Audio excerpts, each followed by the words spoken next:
cuz. Today I got time, cuz. Today I got time, cuz. You lucky on that day I was acting cool, cuz. What? Nigga, what's up? How gangster are you, cuz? Hey. I don't fuck with you, cuz you disrespecting me. I don't fuck with you, cuz you disrespecting me. I go hard, cuz. Hey, you guys. Hope you guys are doing good. Oh my gosh. Let me make sure my screens are up. It's been a long week. It feels good to be back. Hey, y'all. I'm glad y'all can see me. We got a good connection, okay? Them Airbnb internets were trash. So I tried to go live the other day and I couldn't do it because, and she's swapping down, oh, now I got that good high speed. You can live stream in my Airbnb. Man, I went live. You can hear every other sentence. I was frozen every 2 seconds. I was like, fuck this damn Wi-Fi. I'm out. So that's why I had to leave 10 minutes, into the stream. I can't bring y'all bad quality. I said, let me go ahead, go back to Minnesota, okay, where I got that good high-speed internet and do a stream for y'all. So thank y'all. Thank y'all so much. I'm a little cute October baby. Thank you. I'm assuming you're a Libra. I love me some Libras. So thank you so much, y'all, for coming through. I had a wonderful time in Atlanta. I didn't expect to be down there that long, but it's a lot. When you are creating your own table, honey, it is a lot of work, okay? And thank goodness I have a decent team behind me. So thank y'all for just like really stepping up and helping. But it's a lot of work. Like I said, it's me funding the entire thing because I wasn't trying to wait on sponsors. And, I didn't feel like trying to figure out whose peen I needed to suck to get this done. I ain't got time, okay? Fuck that. I'm going to do it myself. So everything is going good. I'm super excited for June 10th. If you've not gotten your tickets, please get them. We still have some tickets available. Mainly the all-day tickets are probably going to be your best bet. The evening tickets are all gone, so most people are just doing the all-day tickets. There'll be breaks in between the times that we're shooting. We have vendors there. There'll be food that you can purchase. So it's going to be a fun time. And then, like I said, Saturday is going to be the party. So that's when we're going to kick it. So make sure you guys pay attention to your emails. All of the information will be listed on the emails and things like that. So I have a lot of stuff planned. I have, a lot of, surprise people coming through. I'm not going to name anybody because y'all know, child. People be like, yeah, I want to come. I'm down. And then, somebody, offers them a big bag and they're out. So I'm not dependent on any one or two people. I put out the invites. I got a lot of responses. So whoever comes. But either way, this is for me and my tea sippers. And I'm super duper excited. So thank you guys, everybody who's bought tickets, people who are flying in. Like, it's just very humbling. I got people coming from all over the country. So thank y'all. Again, as far as like hotel accommodations, the rooms that I have booked out, they like y'all snatched them up quickly, but we're working with the gentleman. He's a tea sipper as well to get some more rooms. So if you're still looking, shoot me an email and I can get you that info. But other than that, y'all have to find your own place to stay. Y'all either can check Airbnb or just go to a hotel. Please do not buy a ticket and then email me and be like, now what? You tell me. What, you want me to pick you up from the airport and have you stay with me too? Like, I'm not doing that. You have to have your own place to stay. You have to have your own transportation. I know some of y'all have never traveled anywhere, so just please understand. Don't just show up in Atlanta. There's not going to be anybody waiting there for you. So make sure you have a hotel to stay at, an Airbnb. A lot of the Discorders, they're like, rooming up and getting, 4 and 5 bedroom Airbnbs. I see y'all, what I'm saying? Y'all are doing the roommate thing. So that's dope. Come with your partner, buy a ticket, get a hotel room. Just make sure you have somewhere to stay. Okay. Please do not buy a ticket and then email me and be like, okay, T, now what do I do? Ma'am, you need to get a place to stay, possibly a rental car. Okay. Like, we're not picking up people at the airport. Nobody's staying with me. I just want to make that very, very clear. Okay. I will see you guys at the event. We will kick it Saturday. We will have fun, but I'm not bringing any people that I don't personally know to stay with me. Okay. It's about safety first. Also, speaking on safety, there will be a lot of security there. I'm not playing. I'm paying a lot of money for security just because of all the crazy shit that's going on in this world. I'm not playing at all. So you don't have to worry about that. There will be police on the premises. People will be searched. So we definitely have a nice security budget, trust and believe. So we're going to have a good time. I'm super, super excited. So again, if you have not gotten your tickets, it's June 10th. We'll be filming all day. Make sure you copy tickets at lovelyti.podcast.com. You just don't know who's going to show up, so you don't want to miss it. People saying, hey, just come to, this city and that city. I don't know about any other cities. Right now it's in Atlanta. Please stop emailing me and inviting me to Birmingham, Alabama. I have no, I'm not going anywhere as of now. I'm only focusing on Atlanta. I appreciate it. Trust me, I appreciate that y'all want me to come to other cities, but this is not cheap. Like I said, I'm not sponsored. Nobody's paying me for this. I'm coming out of pocket for everything. So I can't think about putting on a show in Birmingham, Alabama until, the show in Atlanta goes off smoothly. And then we'll decide if we'll go to other cities. But, all this, hey, come to Birmingham. I'm like, what's in Birmingham? Shout out to Birmingham. We see y'all. But yeah, I don't think Birmingham is that far from Atlanta. So just drive on down to Atlanta. That's going to be where the big show is. But I've had a ball. I've had a good time. Child, they had me wearing some couture shit. Y'all know I'm team Walmart chic, honey. Just give me a cute little top. Usually when people see me up here in Minnesota, child, I'm just running around a little sweat outfit. Some jeans and the top, and that's it. That's my style. I know a lot of y'all clown me and say I need a fashion stylist and all this goofy shit. I feel like this. I live in the Midwest. There's not a lot of stuff that goes on here. If y'all can find me all these high-end shit to go to, please let me know. There's just not a lot of stuff that goes on here. So I don't know what y'all want me to have a fashion stylist for to go where? To wear high-end shit to an AAU game? To wear high-end stuff to Walmart? Absolutely not. I wear what I want to wear and what I feel comfortable in.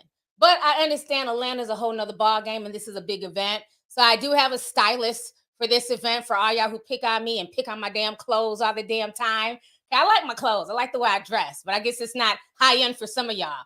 Because a lot of these other influencers, they're going to come through with the Fendi fit and the Balenciagas just to make a YouTube video. That's just not my style. I don't feel like I need to wear my wealth, okay? That's just me. I just don't feel like I need to wear it unless it's for like special occasions. And so this is a special occasion. The shit was not cheap, but I'm excited. You know what I mean? Like the dresser, the fashion dresser, Steven, or the stylist, I guess that's what you call him. He did a really good job because I'm very insecure in my body. I know people are like, oh, you shouldn't be insecure. If I'm insecure, y'all made me this way, Jody. Okay, in my Yvette voice. People are like, what are you insecure about? Because y'all pick people apart all the time on the internet. Y'all have told me I'm shaped like a chicken. I look like I'm about to fall over. Somebody said I was shaped like a slice of pizza because I have big boobs and I'm skinny.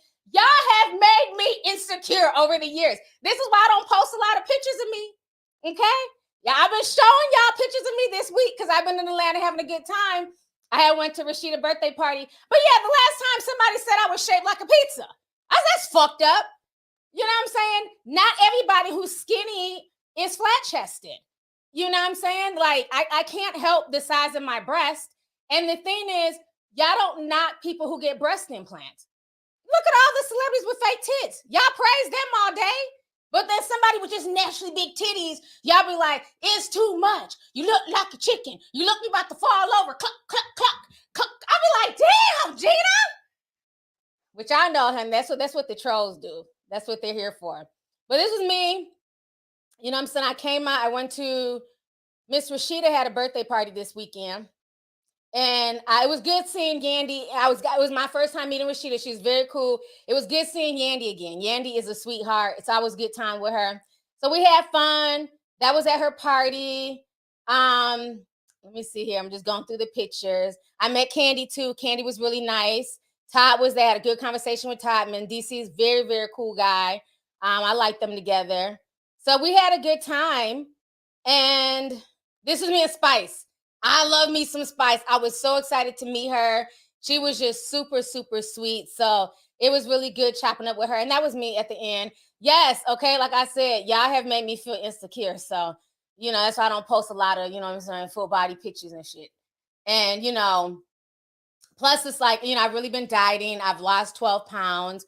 I really wish I could just go back to being like 125 pounds. Like that would be like, God, goals. You know what I'm saying? I'm used to being like really thin, and I've gained weight as I've gotten older. So it's just kind of, I'm getting used to this new body yaddy yaddy bullshit that y'all keep screaming legs and hips and thighs and body yaddy. You know what I'm saying? The new candy sign. I'm getting more used to it, but I'm used to like being like 125, you know what I'm saying, pounds. So it's like, I've gotten a little bit thicker, and it's just like, damn. But thank you guys. I appreciate it. It was fun, it was fun to dress up and wear shit outside of Walmart clothing and sweatpants. It was nice putting on a cute old, club dress, skirt and stuff. So I had a good time in Atlanta. I did. I had a good time. I met a lot of wonderful people. And one thing I like about Atlanta is just, it's a lot of Black excellence down there. There's a lot of Black people who work hard, who run businesses and, who are trying to make a way for themselves outside of like the reality TV. There's just a lot of hardworking people down there. And I'm just super excited to like really give back to the community because they show me a lot of love down there, honestly. So that's why I wanted to pick Atlanta, just because every time I've been down there, it's been nothing but love. Even when we went to that crab place, the seafood joint, we didn't pay for none of that food. Y'all seen that video we put up, all that food, we didn't pay for none of that. It was like, oh shit, come to the grand opening. They looked out. So that was very, very sweet, so I've just had a good time. And just thank you guys for the support. You know what I'm saying? So let me go ahead. Oh my God, y'all are going in with these super chats. I appreciate y'all, child. So it's a lot to talk about. It's a lot of mess going on. But we're gonna be here for a while. So grab y'all's teacups. We're definitely gonna be here for a while talking about stuff. So first and foremost, I gotta talk about this Josh Duggar situation. As you guys know, I've been keeping my foot, okay, my size 8s, on Josh Duggar's neck for years. Since back when I was living in damn Cali, I was making videos on this man. And Josh Duggar, to me, is like the living embodiment of a pampered, pompous asshole. Even his mugshot, the fact that in his mugshot, he's smiling, lets you know that he feels like he's untouchable. Like there's nothing y'all can do to him. Let me show y'all this mugshot with his thinning hair and shit. This is Josh Duggar. You can just tell he just knew he was gonna get off. Like, oh yeah, I'm just here visiting, but I'll be gone soon enough. And when it came out years ago that he was filling on his sisters, and that his sisters, were very uncomfortable around him, and the daddy and the mama, Jim Bob, and I forgot the mama name, child. They were trying to make excuses. The dad even came out and was like, oh, all brothers fill on their little sisters. Bitch, not my brothers. What, I don't know what you got going on in your 19 kids and counting household, but that's not normal. Okay? Brothers are not going around here filling on their little sisters. So I didn't agree with that. And I was a watcher of the show. I watch a lot of reality television. I watch it all, child. I know I got no life. But yeah, I watched the Duggars. I was here for it. I said, this is like an old ass Amish family. The lady is treating her damn coochie like a damn circus vehicle. Just little baby clowns popping out every year. After a while, she was just having babies just to be on this show. I'm like, damn, 19 kids and counting. And I remember when she had, it's not funny, but I remember like she had lost one of her kids and nobody cared. Like no one cared. Bitch, sit down. You got 19 kids. We're not about to mourn with you over the 20th child. So, this family's just weird. So we've watched them, from them being, young kids. And we watched the daughters get married off. We watched him get married and have, 7 kids of his own. Then it came out that he was touching on his sisters and all this stuff because they were supposed to go on the Oprah Winfrey show. That's how everything first came out. They went on the Oprah. They were going to the Oprah Winfrey show, and somebody sent an anonymous letter to Oprah and said, "Hey, I don't know if you know this, but you may not want to have the Duggars on your show because that boy Duggar, Josh, he been filling up on his sisters. He done touched the neighbor's child. He's a damn pervert, and he's in the church. The daddy's making all of us pray for his sins. No, he's a pervert. He needs to be in jail. We're tired of praying for his sins because he's not stopping." So when they sent the letter to Oprah, Oprah's team was like, oh shit, we're not trying to get caught up in this. So they sent the letter to the FBI. Okay. So this is how everything first came out. Because again, they went from being good old Christians. Oh, we just read our Bible and sing hymns and dress like pilgrims to now y'all want to be famous. Okay. They want to go on the Oprah show. So the FBI gets involved. The daddy says that they had contacted a police officer that was a member of the church to talk to him. They didn't want him to go to jail because then he'd be corrupted by the world, which to me is very interesting because it seems like he was already corrupt from, filling up on his sisters. But okay, I digress. So supposedly this police officer that was a member of the church was supposed to take Josh under his wing. And so Josh went to stay with him for like a month or so, and he was supposed to give him some type of counseling. Child, why did it come out that the police officer had porn on his shit? He was arrested like 3 years ago. I said, well, ain't this about a bitch? That's the blind leading the blind. You're trying to counsel him on not molesting kids, and your dumbass is into child porn too? You can't make this stuff up. When I tell you I've been following up with this case, I don't do a video on these people all the time, but I know the ins and outs of this case. I just been sipping slow. So then the police officer gets arrested. He's thrown in jail for child porn. So eventually they're like, well, the statute of limitations, it's just, there's not enough info. And remember, Jim Bob, he's very high up there. He's like a Republican. I don't know. He's very high up there. He wants to eventually run for like mayor or governor, some shit, child. He's in the political spectrum down there. And I think they're from Arkansas.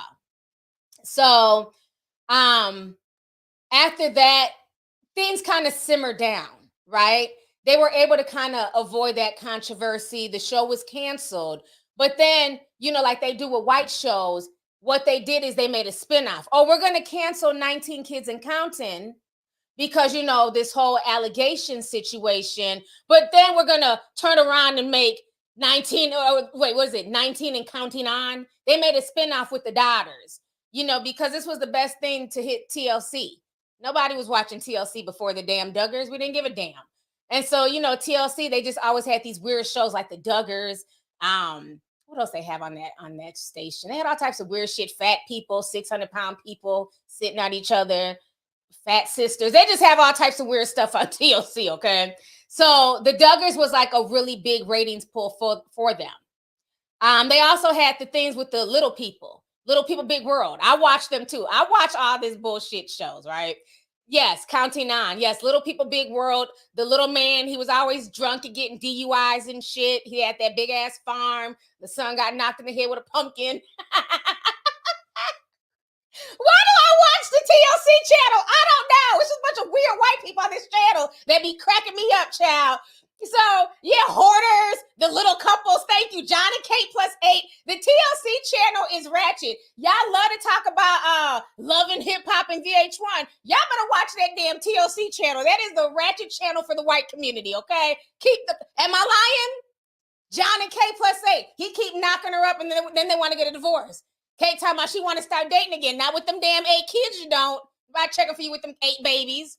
So, yes, My Strange Addiction. They be eating dirt and all types. TLC is just a weird channel. But I watch it. You know what I'm saying? Got nothing else to say. I live in the Midwest. So I watch it all. Okay. So I go from TLC to E to VH1 to BET. All the shows I watch. So back to the Duggars.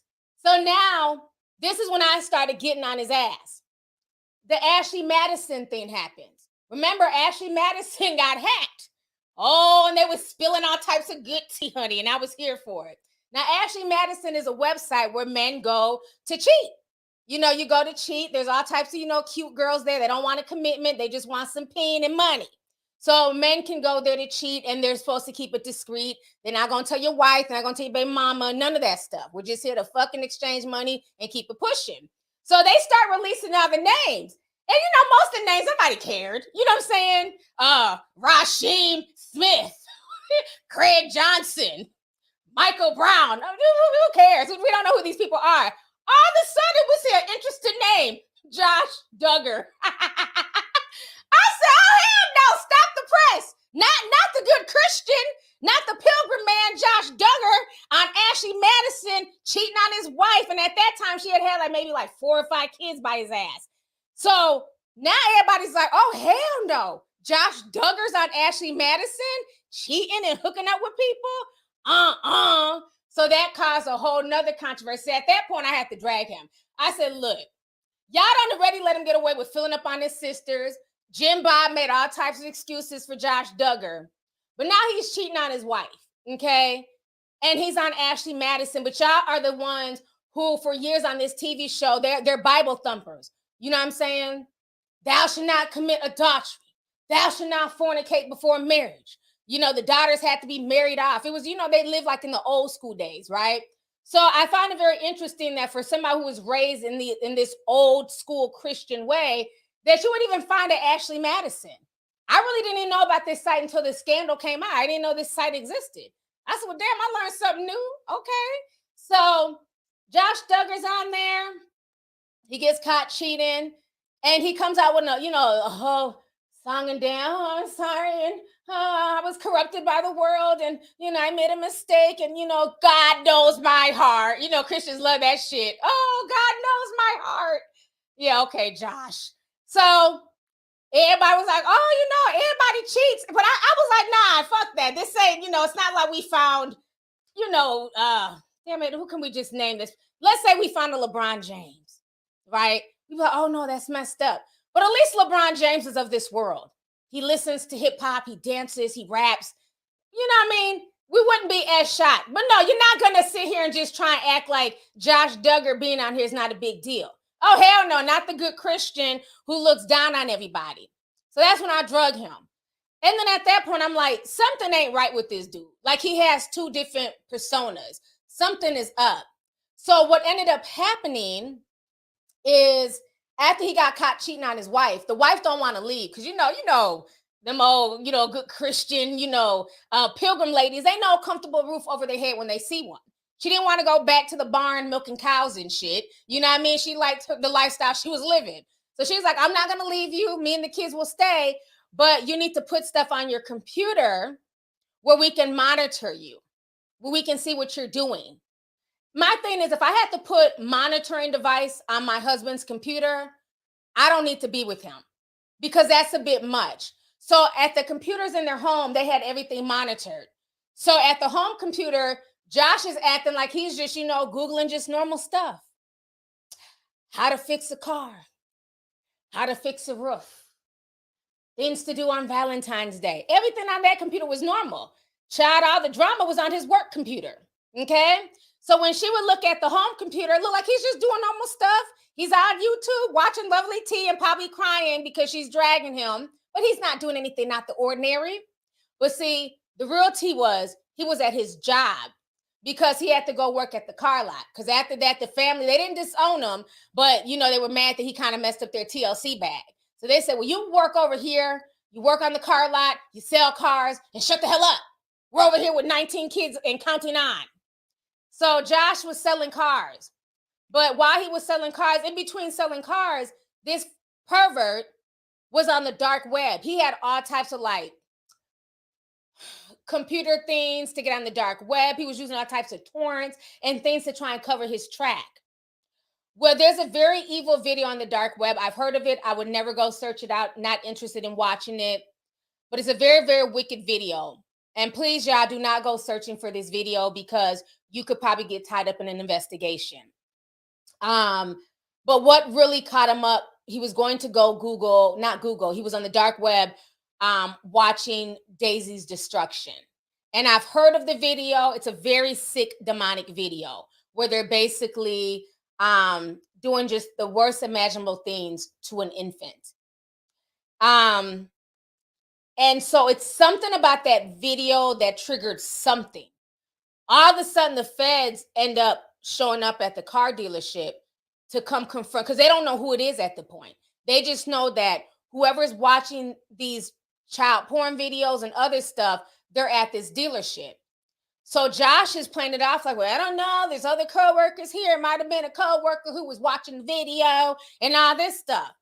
And so he's just, you know, just as cool as a cucumber as he's talking to the police. Child, after that, they felt like there was something, you know, not right. So at that point, they issued search warrants. They took all the computers from the job. They took everything. And sure enough, they found thousands of child pornography videos, imagery, everything. He was swapping stuff with people. The judge said this was one of the most disgusting cases of child porn he's ever seen. So let me read to you guys some of the things that the judge said during trial yesterday. I had took some notes. The whole thing is just very, very disturbing, especially coming from this good Christian family. I mean, there was things that the judge said that he can't get out of his psyche. That's how disturbed he was. And mind you, Josh Duggar, who's a father of 7 children, he has a lot of small kids. So his kids are around the same age as these children that were being abused in these videos. Very disturbing stuff. Let me pull up. I'm trying to see the part where the judge was talking. I have it on my notes too. Hold on.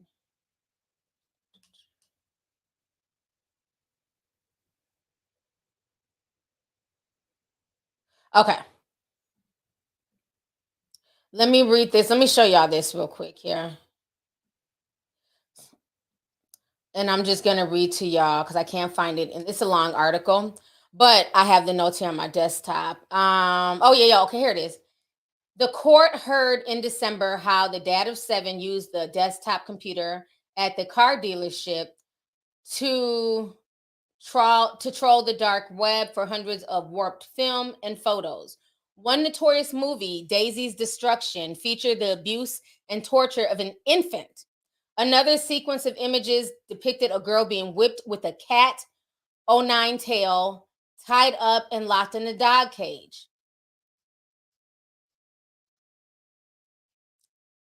So the judge is saying, I can't get the dog kennel image out of my head. The description of Daisy's destruction is horrific. It's sick, the judge Brooks said during sentencing. He told Duggar that his crimes were exacerbated by the sadistic nature of the abuse and the ages of the kids involved and his refusal to accept guilt. The little girl featured in Daisy's destruction appeared to be no older than an infant, the judge Brooks added, describing the particular title as one of the sickest of the sickest. Okay? So, like I've always said, where there's smoke, there's fire. This man was so sheltered, allegedly, by this family and this good Christian facade.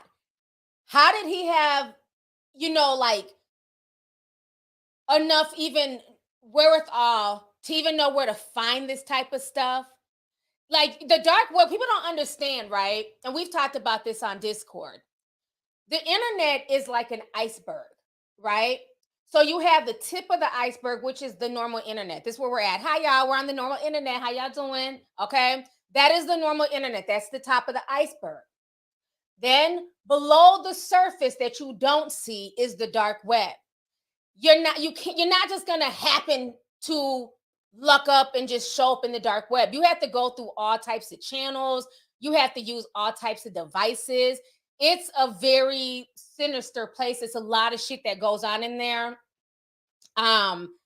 You have to know, like you have to have a lot of computer smarts because it's almost like going to one of those Hollywood parties. You're not just going to show up at the door like, hey, I'm here for the mansion party. You got to know somebody who knows somebody who knows somebody who's low-key vetted you to be able to get into the party, right? You're not just going to show up at an eyes wide shut party. That is like the dark web. So what I'm thinking, being that he was so sheltered his whole life, because remember on the show, they weren't even allowed to like watch TV. Internet, what's the internet? Like they didn't know shit. They were like this pilgrimage family, right? Pilgrim family. I believe that cop, the one that was supposed to school him for a few months, I think the cop is really, because he was a teenager at that time, very impressionable. I think that corrupt cop might have been who turned him on to that. Because remember, that cop was arrested for the same thing. And then, interesting enough, fast forward years later, so is Josh. So while they were talking about, oh, we don't want to send him to the youth authority, we don't want him to go to, regular jail with these bad kids who might turn him out even worse.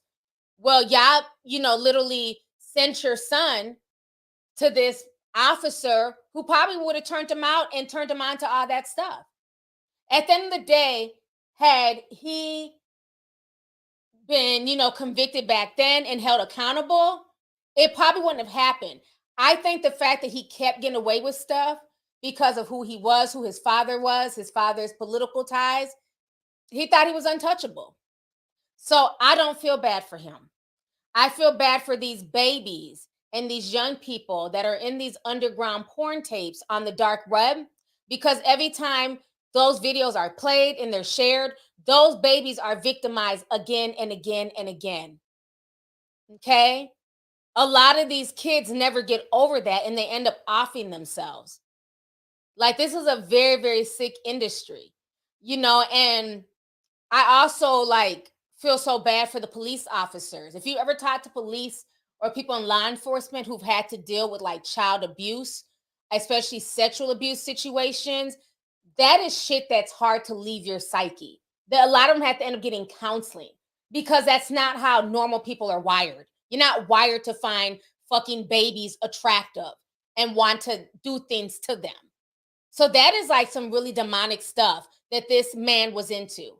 So I feel no ways. I don't care. People talking about, well, he didn't know, and he was sheltered. That's not an excuse. He knew enough to climb his ass into the dark web and look up Daisy's destruction, nasty ass. So he wasn't that innocent. Okay, let me play y'all this news clip. I was happy as hell when this news came out. Breaking alert. Wealth, their social status, or anything else. No one is above the law, and that's what this case demonstrates.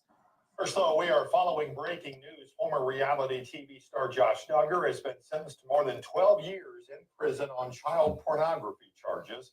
Thanks for joining us for your 5 News at 5. I'm Darren Bob. And I'm Erica Thomas. Josh Duggar sentenced to more than 12 years in prison after being convicted of receiving child porn. Yeah, we'll have team coverage starting with 5 News reporter Micah Wilson at the federal courthouse in Fayetteville. Micah, Duggar could end up in 1 of 2 prisons.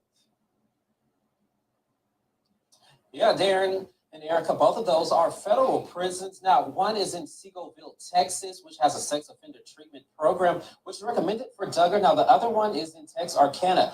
But despite which prison he goes to, he will have to pay fines up to $50,000. Now, once he is released from federal prison, he will spend the next 20 years on supervised release with several conditions. Now, some of those include registering as a sex offender. The judge based his decision off 3 categories, which is content, community, and conduct. Now, in the content category, the judge mentioned how Duggar had less than 600 images, which he says is significantly lower than the average of more than 4,000.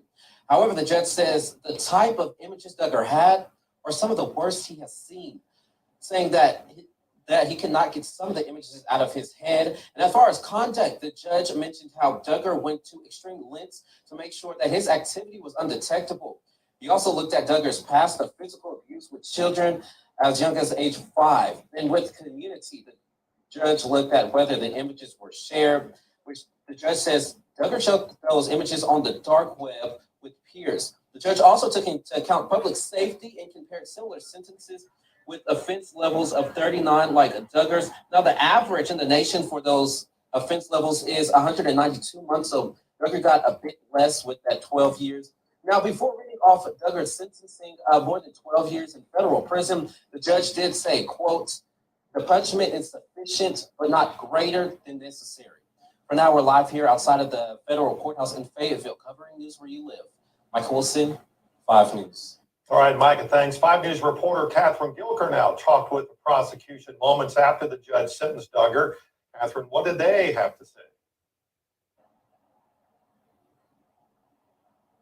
The prosecution asked the judge for the maximum sentence of 20 years in prison, and even though they didn't get the sentence they were hoping for, they say they are still very pleased with the outcome. The U.S. Attorney for the Western District, David Foco, says this case shows no matter someone's wealth or social status, that no one is above the law, and his office will continue to investigate these cases no matter who the defendant is. He says his office redoubled their efforts in doing everything they can to protect children. He says this trial and sentencing is for all victims of child abuse, and this case shows that these children are subject to some of the worst kinds of abuse imaginable. He says this case also shows that those children's pain and suffering is real. We know that this sentence isn't going to take away the suffering and the pain that they've already felt. Okay, I'm going to come back on the screen, but you guys got a chance to see that. So I, for one, am glad that he finally got sentenced. Some people feel like it's not long enough. I mean, I'm not the judge. You know, at least he got 12 years. At least he's finally being held accountable because this man has been on some fuck shit for years. But people have let it slide. Most people don't talk about it because it's considered white news. I don't care. Y'all know me. I'm going to cover it all. White, black, Asian, whatever. Especially if you're like messing with children. To me, that's just disgusting. So I'm glad that he finally got held accountable because he's used to just getting a pat on the, a slap on the wrist and then, being allowed to just carry on with his life. So I bet you now that he's in jail and getting ready to serve prison time, I'm sure that that smile is going to be wiped off his smug ass face. So good riddance to Josh Duggar. Okay. Let me go ahead and read some of these super chats here. Let's see. I don't know how to pronounce his name. Anna Gracios. I don't know how to say it, but thank you. They said, "Hey T, love you," and them big old bitties. Thank you so much for the super chat. Appreciate you, love. Marvin D says, "Hey sis, looking gorgeous as always. Good to see you back home." Thank you, Marvin. I'm glad to be back home. There's nothing like being home and sleeping in your own bed. I think that's why I've been getting so much sleep since I've been back, just because it's hard to like get comfortable in somebody else's, space. So thank you. C. Johnson says, "Happy Thursday, Auntie. I can't make it to the ATL show, but I'll catch the next one, hopefully in Cali. Love you. Love you too, and thank you so much for the support."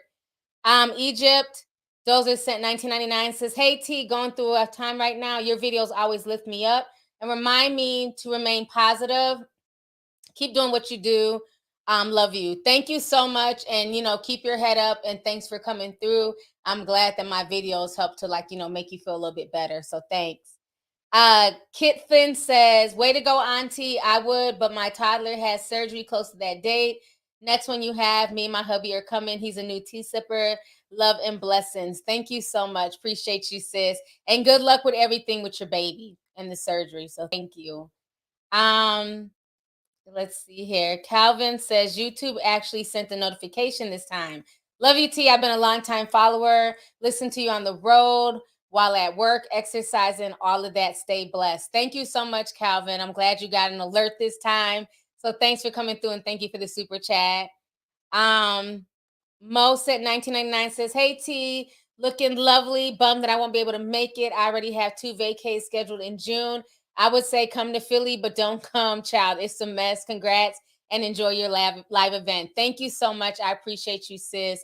And thanks for, still supporting my channel. I appreciate it. TM sent a super sticker. Thank you. Appreciate you. Mariah Monique says, "They can pick on your clothes, but they can't pick on that bank account, Auntie." You better let them know. And I think that's the sad part is that, we put so much pressure on superficial shit. But what people don't understand is that I'm just not into spending my money on there's nothing wrong. I have, some high-end pieces, but I'm not spending all my money on that. It's like, who am I flossing for? Social media? Absolutely not. That's just never been my style. To each his own. But I'm not that type of influencer. You know what I mean? Like usually when you see me, I'm be rocking some H&M jeans and a cute top. Okay. And I told you, I've come on here, people be like, "Where'd you get your shirt?" Shit, Walmart. It was $6.99. I don't know. Am I supposed to be embarrassed to say that? Would y'all feel better if I lied and was like, "Oh no, this is, it's Givenchy, $500. No, it's not. It motherfucker costs $10. It is what it is. So I'd rather use my money towards things that can build. You know what I mean? Like to me, clothes and stuff like that, they depreciate. I mean, unless they're like vintage, super, super high-end stuff. But I'm just not into that. I like what I like. You know what I'm saying? So thank you. Appreciate you. Let's see here. Red Noir says, "Legs and hips and body, yada." Thank you so much. I swear Candy has that song in everybody's head. That song is so funny. Miss Diva Senten says, "You look amazing, darling. Thank you for the deep dive on Dubai. You did a phenomenal job. Hit the like out. It's free. I was hoping you came for my birthday, and here you are. Love and blessings." Thank you so much and happy birthday. I'm so glad you liked the deep dive. A lot of people really enjoyed it, so that makes me happy. So thank you. I will be working on another deep dive soon. I don't know when, because it's like right now I'm like really busy. So I'm trying to think of like the next one. There's a few topics I want to hit on. So I don't know. I just like thinking of like just different random stuff that I am very interested in and then hitting on it. And there's like a particular guy, like I've always really liked him and felt a connection to him. He's dead. He's long dead. But I'm thinking I might do a deep dive on him. I think. But we'll see. So thank you. Let's see here. Tierra Monet sent $1.99 and says pizza still gets 8. You know, you better let them down. Shaped like a pizza or not, they still get 8. I see what you did there, sis. Thank you. Appreciate you. TJ says, I'm proud of you and your elevation. You are the most. I can't sit with you. Side note, my brother don't do YouTube, but we watch you together. Oh, that's awesome. Thank you so much. Appreciate you, love. It's on baby. Said $99.99. Wow, thank you. They say, hey, T, wanted to show you love, giving you your roses on all the efforts and energy you put out there. Congratulations on the success of your meet and greet. Love you. P.S. Did you hear about JT selling his catalog for $100 million? I was like, honey, and I love JT too. Wow. Well, thank you so much. Thank you for the super chat. I really appreciate it. Thank you for your support. I did not hear about that, but I find that very interesting. I'm assuming it's that same company I've been talking about for like the past 2 years that's been buying all of these catalogs from these celebrities. So eventually this company is just going to own like everybody's music, you know? So, I mean, $100 million is a lot of money. That is a lot of money. But if they can afford to give somebody $100 million, imagine what they're going to make off of that catalog. I'm just saying. So thank you so much. Thanks for coming through. Carrie Fizz sent 20, says you look amazing, T. Thank you so much, Carrie. Appreciate you. Let's see here. Melanin Queen, hey sis, says T, can't speak for anyone, but I love them big ass titties. Makes me want to motorboat. Seriously, you are beautiful and a ray of light. Thank you so much, sis. I appreciate you. Y'all are a mess. Thank you, though. Thanks for coming through. D. Erica sent $4.99. She says, hey, sis, just had another baby tea sipper. Oh, and we are watching the video. Love you, sis. Congratulations on your newest edition. That is so sweet. Thank you. So many baby tea sippers are being born right now. I'm here for it, honey. I am. I would love another baby, but I'd be so scared to start over. I ain't got time.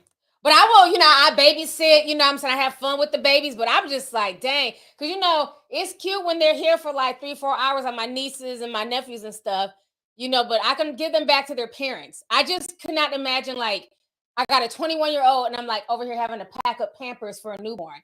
As much as I want another baby, I'm just like, would I be able to do it? Like, I just feel like I couldn't imagine trying to lie to the baby right here. You know, I'm having to breastfeed and, you know, burping. No, we ain't trying to see all that.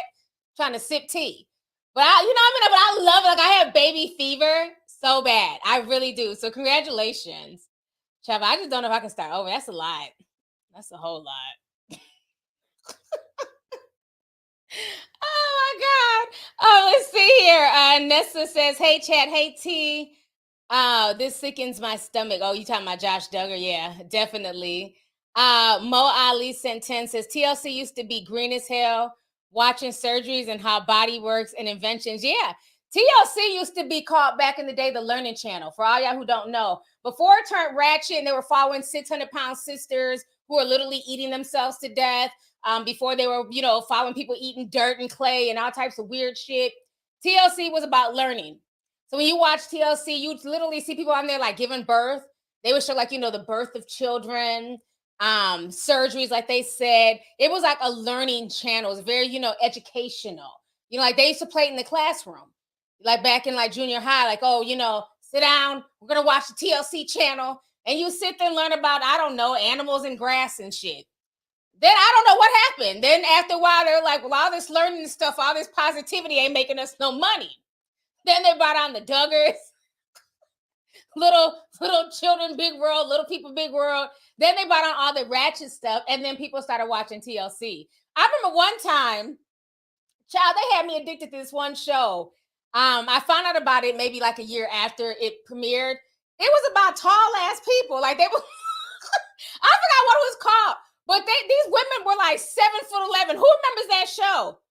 And one of the couples were a lesbian, and they were trying to argue who's going to have like the baby. They were going to go like get some donor sperm, and the tall one was like, "I want to carry the baby," and the short one was like, "No, you don't want to carry the baby. I'll carry." I said, "What is this?" She was like 7'11". I said, "I could not see her big tall ass pregnant." And then, do y'all remember that show? Okay, My Giant Life. Yes, that's what it's called. Thank you. That's what I said. TLC be filming anything. It was called My Giant Life. And then there was another girl. Her whole family was giants, right? She played volleyball. She was like probably like 6'9", big, thick girl, right? Her daddy was like 6'11". Her mama was like 6'7". Do y'all know she was dating this little man who was like 5'8", and her dad was pissed. He was like, "You're going to mess up our genetic gene pool. I'm tall, your mama's tall, your brothers are tall, and you got to know to bring home a man who's 5'8". The daddy was snapping. I was like, damn. You would have thought she brought home a black man, honey. He was hot. He was like, we don't put you in volleyball and paid for you to go overseas and live your dreams as a big volleyball player, and you're trying to settle down with this man who's 5'8". The audacity. Oh, daddy was hot. I said, damn, tall people be going through it, huh? Yes, this is a real show. I'm telling you, I don't know. I've been going down the TLC rabbit hole. But her and the dude eventually got married. She was like, "I don't care, Dad. I love him. Height doesn't matter." And they'd be walking, along the beach, and they would stop to kiss. He'd have to get up on the little wall. He would climb up on the wall and stand there and kiss her. That shit used to be so damn funny. And they'd be kissing. Child, she got pregnant. She had a baby. I don't know if the baby's going to be as tall as her or as short as the daddy because the show was canceled. But yeah, I was so into that show for a while.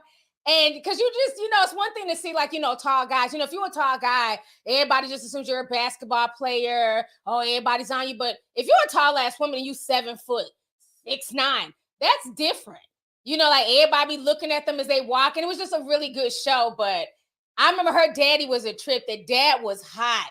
When she brought her man home for the first time, he said, the daddy tall, almost 7 foot. He looked down and said, "What is this?" So that's my new boyfriend. The hell it is. He's only 5'8". We're trying to keep our genes strong. That show had me tripped out. My Giant Life. I'm glad y'all reminded me of that. But yeah, TLC used to be a really educational network. But I guess they said they rather deal in, ratchet white television. You know what I'm saying? As opposed to just, educational stuff, because they weren't making no money. It wasn't until they started bringing out all the freaks and stuff that people tuned into TLC. So, yeah, that show was a trip. Let's see here. Alexandria says, "I'm a NICU nurse, and just hearing stories from pediatric ICU nurses, anything that you can think of that can be done sexually to a child has been done. People are sick. I wouldn't be able to detach."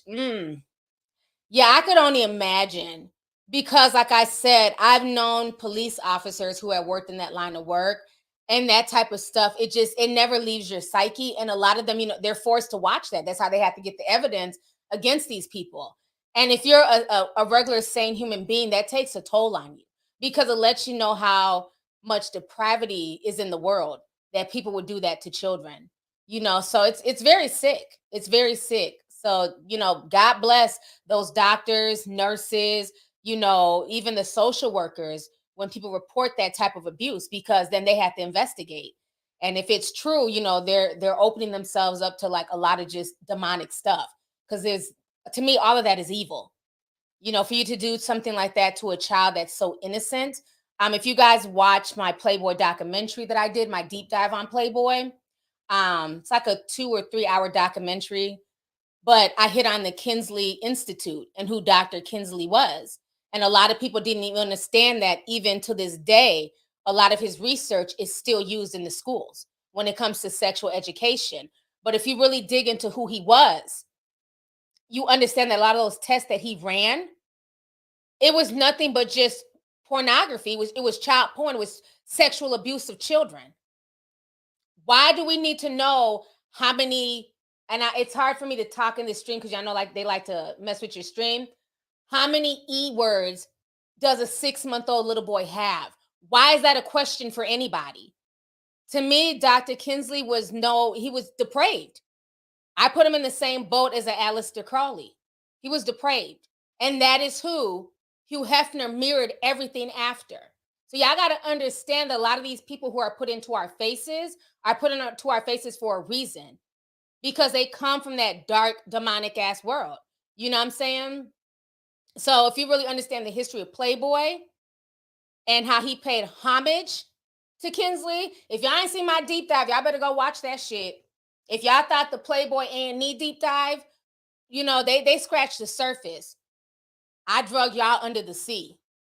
That's how deep that rabbit hole gets. So, and a lot of that material is still being used today in our colleges, in our high schools, to teach kids about sexual education. But if you understand the people he was testing this on, and a lot of the children that were used for these experiments came from poor families. So a lot of these families literally sold their kids off thinking that they were helping science. But these children were literally being systematically molested. The rabbit hole goes deep with that. But thank you for the super chat. Let's see here. Esmeralda sent 199, says, love you, T. Love you too. Thank you for coming through.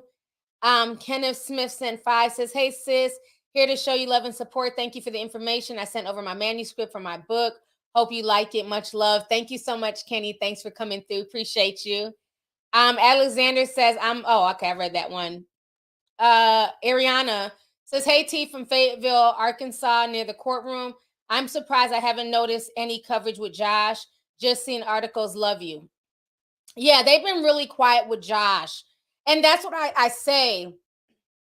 That's what bothers me a lot with not only the mainstream media, but also people in Black media. Because when it was R. Kelly, this was front page news. There were Lifetime documentary series. There were all types of think pieces. But this man, maybe he wasn't as world famous as R. Kelly, but he was on television. Everybody should be talking about this. He was actually found guilty with some of the most disturbing porn. I was very shocked that not many, I don't even know if the Shade Room posted. They might have. I don't know. I haven't been on there today. But I haven't seen a lot of people post about this. We post about it and I'm doing the stream, but so many people will complain and be like, oh, they only talk about stuff when, it's Black men involved. But then the people who talk about all the news, y'all don't support. Everybody should be talking about this situation because this man has been involved in fuckery for years and has gotten away with it. And the media has turned a blind eye to him. But this is not national news like it is when it's R. Kelly, and other people involved in nonsense. So, but like I said, I've been following this whole situation with Josh Duggar for years. So I'm going to speak on it. Nobody else speaks on it. I definitely going to speak on it. So thank you for that super chat. Jasmine Washington says, hello, T. My super chats are not working on my end. That one came through. So thank you for the super chat, sis. Introvert I, hold on, just disappeared. Says, peace and love, sis. Continue to shine and grind. I'ma leave, Will. I'ma leave, Will. I'ma leave, Will. Thank you so much. Thank you for the super chat. So let's see here. We got to talk about this thing with Mrs. D. Damn, I've been on here for an hour already. Oh, we got over 9,000 people watching. Y'all please hit the like button if you guys are enjoying this stream. If I'm edifying you right now and dropping knowledge, hit the like button. Okay? So I've been on here for an hour, but I'm going to keep going because I got stuff to talk about. So now we got to talk about this whole Miss D situation. As you guys know, I am a huge fan of DD4L, the Dancing Dolls. Bring it on Lifetime, okay? I was watching this show when it first aired back in 2014. I still remember when Aunt Whitney, okay, was delivering pizza for Domino's to pay for Christiana's dance lessons. That's how much of an OG I am of this show. I remember when Cameron Harris and her mom, Mimi, first came to join the Dancing Dolls. I remember Tina and Kayla. Now, Kayla is all grown. She's about to be a mother of 2. I remember the twins, Sky and Star, Sunjay. and their mama Selena. Rest in peace to her older son. He ended up passing. So I've been a fan of Dancing Dolls for years. Like I watch all types of reality television, child. And this is one of my favorites. And I think I really like it because I don't have daughters. You know, I have boys. So for me, everything is basketball, football, you know what I'm saying? All the boy stuff, right? So because I don't have daughters, I think that's why I really love this show. Because I'm like, well, what do little girls do for fun? Because I know for us, it's like everything is basketball and sports. And so I'm like, oh, okay. So, you know, people who have daughters, they take their girls to dance. Cool. Let me go ahead and tune in. So I've been watching from day one. I love the Dancing Dolls. And I love the fact that Miss D has been able to create her own table. People have tried to knock this woman. I've talked about her over the years. I've made other videos. People have come for her. People have tried to use her past against her because, you know, at one point in time, she did porn. And she said, you know what? It was a mistake I made, but I'm not going to allow anybody to put that over my head. And she spoke about it, you know, admitted it was her. She couldn't hide it. Look, you know, it was her. But she took that and she ran with that and she created this whole program. So that way she could keep girls off of the streets and keep girls from not going down the same path she went down. So I've always respected Diana for her work ethic. And I also remember when I believe it was season 4 ended in 2018, I was really upset by how it ended with the whole beef with, you know, Brittany pulling Christiana out and, you know, them making it seem like Christiana was being picked on and, you know, Miss D wasn't fair to her. And I remember they did the whole back and forth on social media. And, you know, Coach D has had to deal with a lot of stuff from people saying that it's not fair that the girls aren't getting paid. She's getting all the money. First of all, this is Miss D's program. I don't care if it's on television or not. Most programs do not pay children. My son doesn't get paid to play AAU. You know what I'm saying? You pay your dues, you pay your fees to be on the team. And what I always find interesting is that people like try and find little things to come at this woman. But y'all don't have the same energy for the NCAA. When they tell your child, oh, he can go to a D1 school, but all he gets is a scholarship if he plays sports. But he's not allowed to monetize his likeness. They're trying to change the rules now because people are becoming more woke. But even then, it's still not fair because if you really think about it, me and my sons have had this discussion.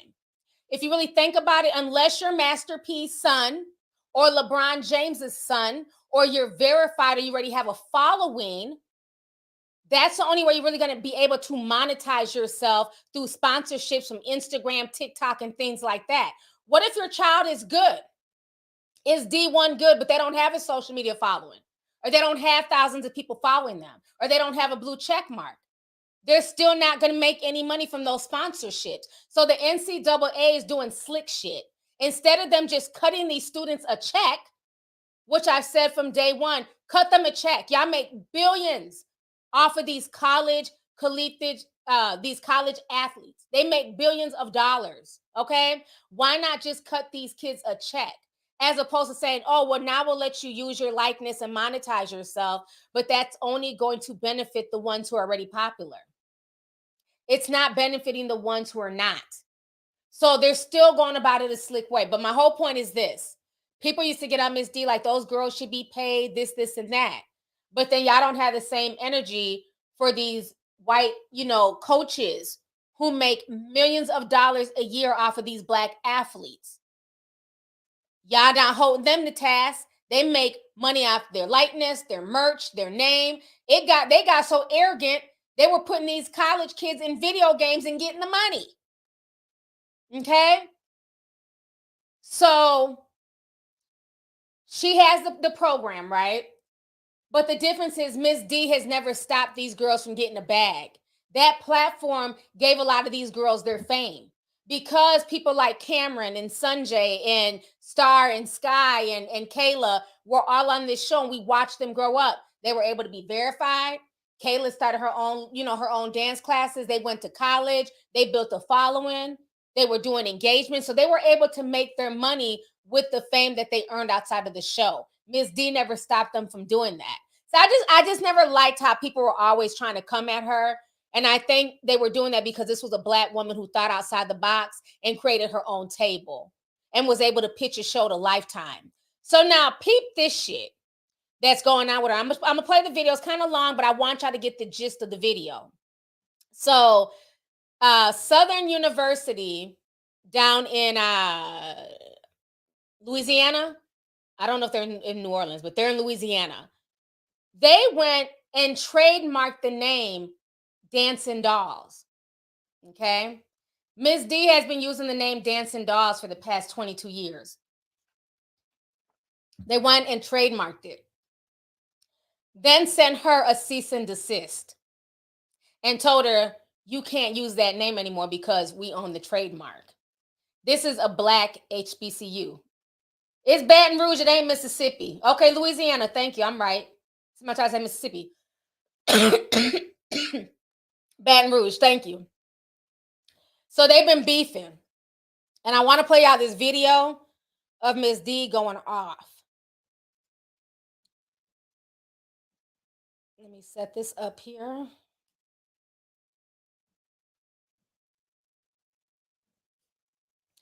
So she's going to explain everything right now. You got the trademark for Dancing Dolls on March 19th, 2019 is when you filed for it. March 19th, 2019. Okay? It was published for opposition January 7, 2020. Nobody ever sent anything to me. I never received anything for opposition. But you know what? I probably would have never said anything anyway. But you know why? Because there are so many dance teams, middle school, high school, elementary, of children whose teams are called the Dancing Dolls. So when you attack one, you're coming for all of us. But oh wait, you only came for me because my name is the most relevant in the situation. That's fucked up. Because there's a team called Dancing Dolls right around the corner from your campus. Okay? No problem. The name was registered officially March 24, 2020. All of this going on during COVID. Now you registered it for one class. The class you registered it for was for class 41 in the usage of, let me read this to you, because I need for you to follow me. In the usage of entertainment in the nature of dance performances, entertainment services in the nature of live, visual, and audio performances, namely musical band, rock, group, gymnastics, dance, and ballet performances. So you only registered it in one class. So now I'm sitting up here thinking, because if I'm a university and I want to make sure that nobody can use my name, I'm going to be like Nike in this bitch. I'm going to get it for the name, the word mark, the logo, the fucking font, the damn colors, the apparel, the jackets, the bags, the hats, the shirts. I'm going to get it for every damn thing.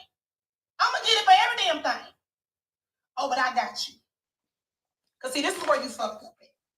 What you don't know about me is that I'm always one of the ones that's going to handle my business accordingly. So once I found out that you, Southern University, went in and trademarked the name Dancing Dolls and got the balls to send me a cease and desist telling me I can't use my name. Now, I wanted to send to everybody else telling me I couldn't use my name. I went and did you one better. I went and trademarked the name Dancing Dolls in the other class for the usage of jackets, hats, bags, which is class number 35. Class 35 is for retail apparel stores, retail department store services, featuring apparel, masks, socks, dolls, bags, books, hats, socks, backpacks, all type of apparel, period. So even though you may have the trademark for the actual name, you can't put that name on shit because, bitch, I own it. I own the name Dancing Dolls. See it right there highlighted? Dancing Dolls. Do you see the class right there at the bottom? Class 35. You see all this right here? So you may have the actual name, like it says pink. You may have the name Dancing Dolls for the usage or whatever, just to say I'm Dancing Dolls, but you can't put that shit on nothing because I own the class of it.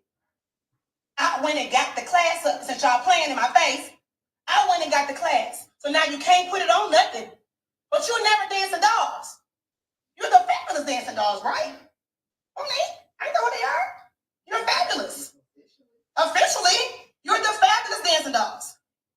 So I get to keep my girls' logos on their line jackets, my girls' logos on their bags, My girls' logos on their suitcases. My girls' logos on their hat. The original logo created by the late Wavy Dave University. The late Wavy Dave. Wavy Dave, the original Tiger at Jackson State, created the Dancing Dolls logo. Okay? But wait, it gets even better. Not only did I go get the Dancing Dolls logo for the class 35 under retail, I also made sure that DD4L was secured as well. DD4L is secured in class 41, which is the actual name itself. Hold on a second, my throat's a little dry. I secured the DD4L name for the actual name itself as a word mark, like how it says pink. DD4L belongs to me. Not only did I get it in class 41, see, I was smart. I went and got it also in class 35 and 25. Okay?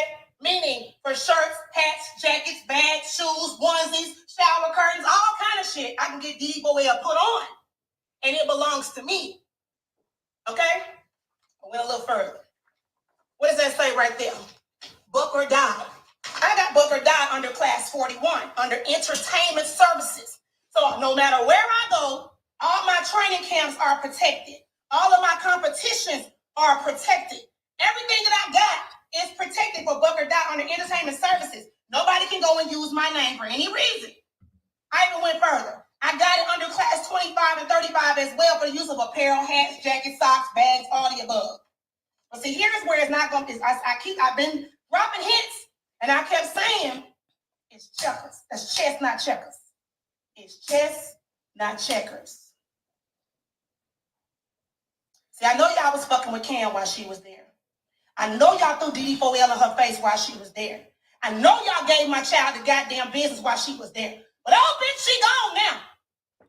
And if that one start goddamn talking, you're going to be fucked up. We talking about criminal, we talking about civil, and goddamn federal charges if that one start fucking talking. But that ain't my story to tell. I'm going to shut the fuck up. Now, these last two finna fuck you up. I need for y'all to hold on to your knickers. Because these last two finna fuck you up. Let me get some more, give me some more juice. Now, since you went and got my name, and your name is called the Fabulous Dancing Dolls, bam, bitch, I got yours. Now I own the name Fabulous Dancing Dolls. What does that say? Diana M. Williams Incorporated. Now you don't even own your own shit. You done went and took your ass and went and got dancing dolls that belongs to all these middle schools, high schools, community dance teams, colleges and shit, and your dumb ass didn't even go secure your own damn shit. So guess what? I did. I own the name Fabulous Dancing Dolls with intent to use. Now I got it in class number 41. Fabulous Dancing Dolls, F-A-B-U-L-O-U-S, Dancing Dolls. The mark consists of standard characters without claim to any particular font, style, size, or color. Owner of mark, Diana M. Williams, Inc. Internal address, 5370 Stone Mountain Highway, Suite 25. Okay? International class 041. Identification. Entertainment services, namely cheerleading, entertainment of the nature of dance services, entertainment services of the nature of live visual audio performances by dancing. Entertainment services of the nature of live dance performances. All right? So now I own Fabulous Dancing Dolls. So when you get ready to go on the field, don't say, in the Fabulous Dancing Dolls. Don't even know. You're the Dancing Dolls, remember? You're not fabulous. You went and got my shit. So now I got yours. But I'm not done. See, I'm smart. I'm smart. Bam! I also went and got, what's that right there? What's that right there? Fabulous Dancing Dolls. I also went and got Fabulous Dancing Dolls under International Class 35. Retail apparel stores, retail department stores, general stores, retail store services featuring apparel, masks, shoes, dolls, bags, books, hats, socks, backpacks.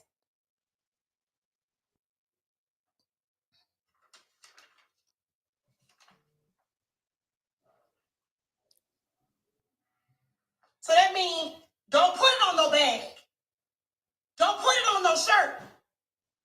Don't announce it at the damn football game because you're not fabulous no more. It's mine now.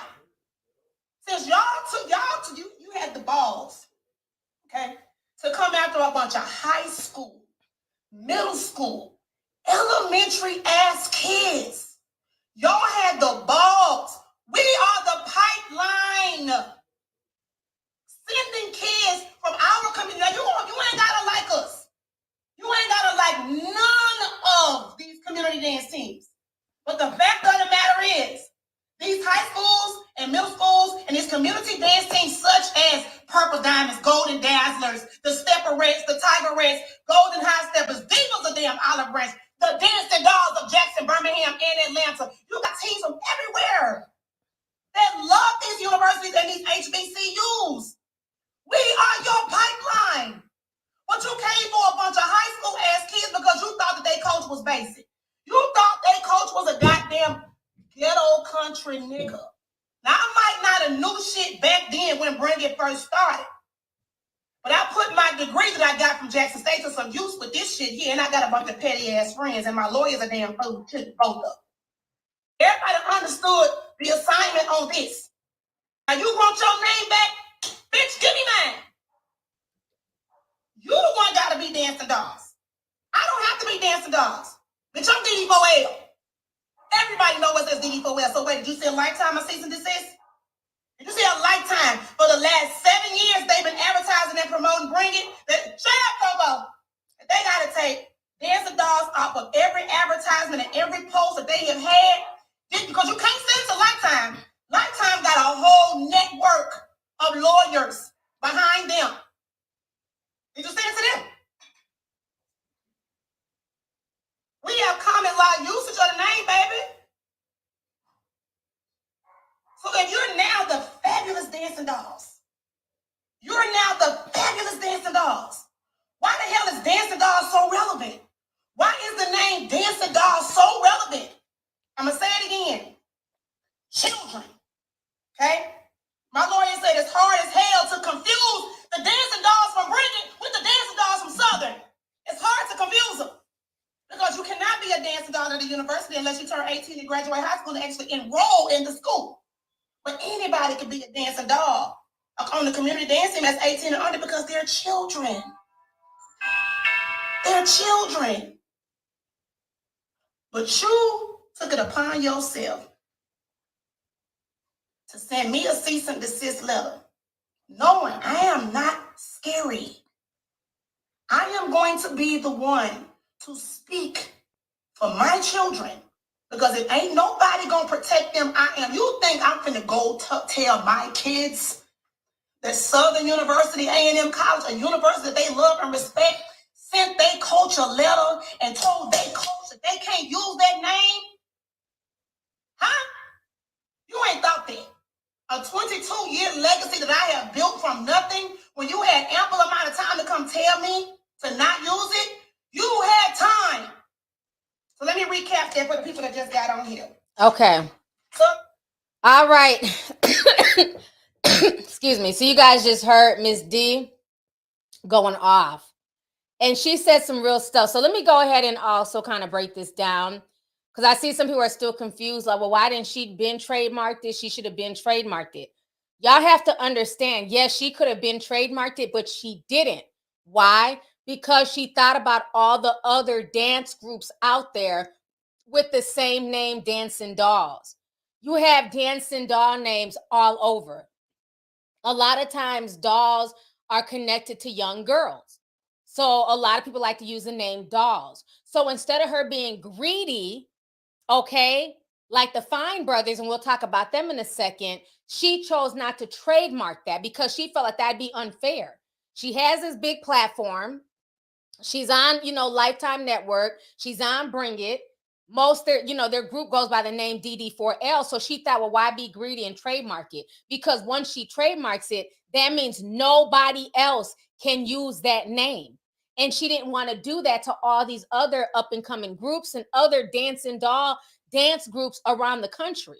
They're not the only one. But Southern University tried to be messy and run to go trademark it. She could have trademarked this years ago, but she chose not to for that reason. They didn't care. They wanted to be messy, so they went and trademarked it and then sent her a cease and desist, but sent one to no one else. They didn't send one to Lifetime. They didn't send one to the Dancing Dolls up the street in Baton Rouge. They didn't send it to the Dancing Dolls in California. They didn't do that. They just sent it to her.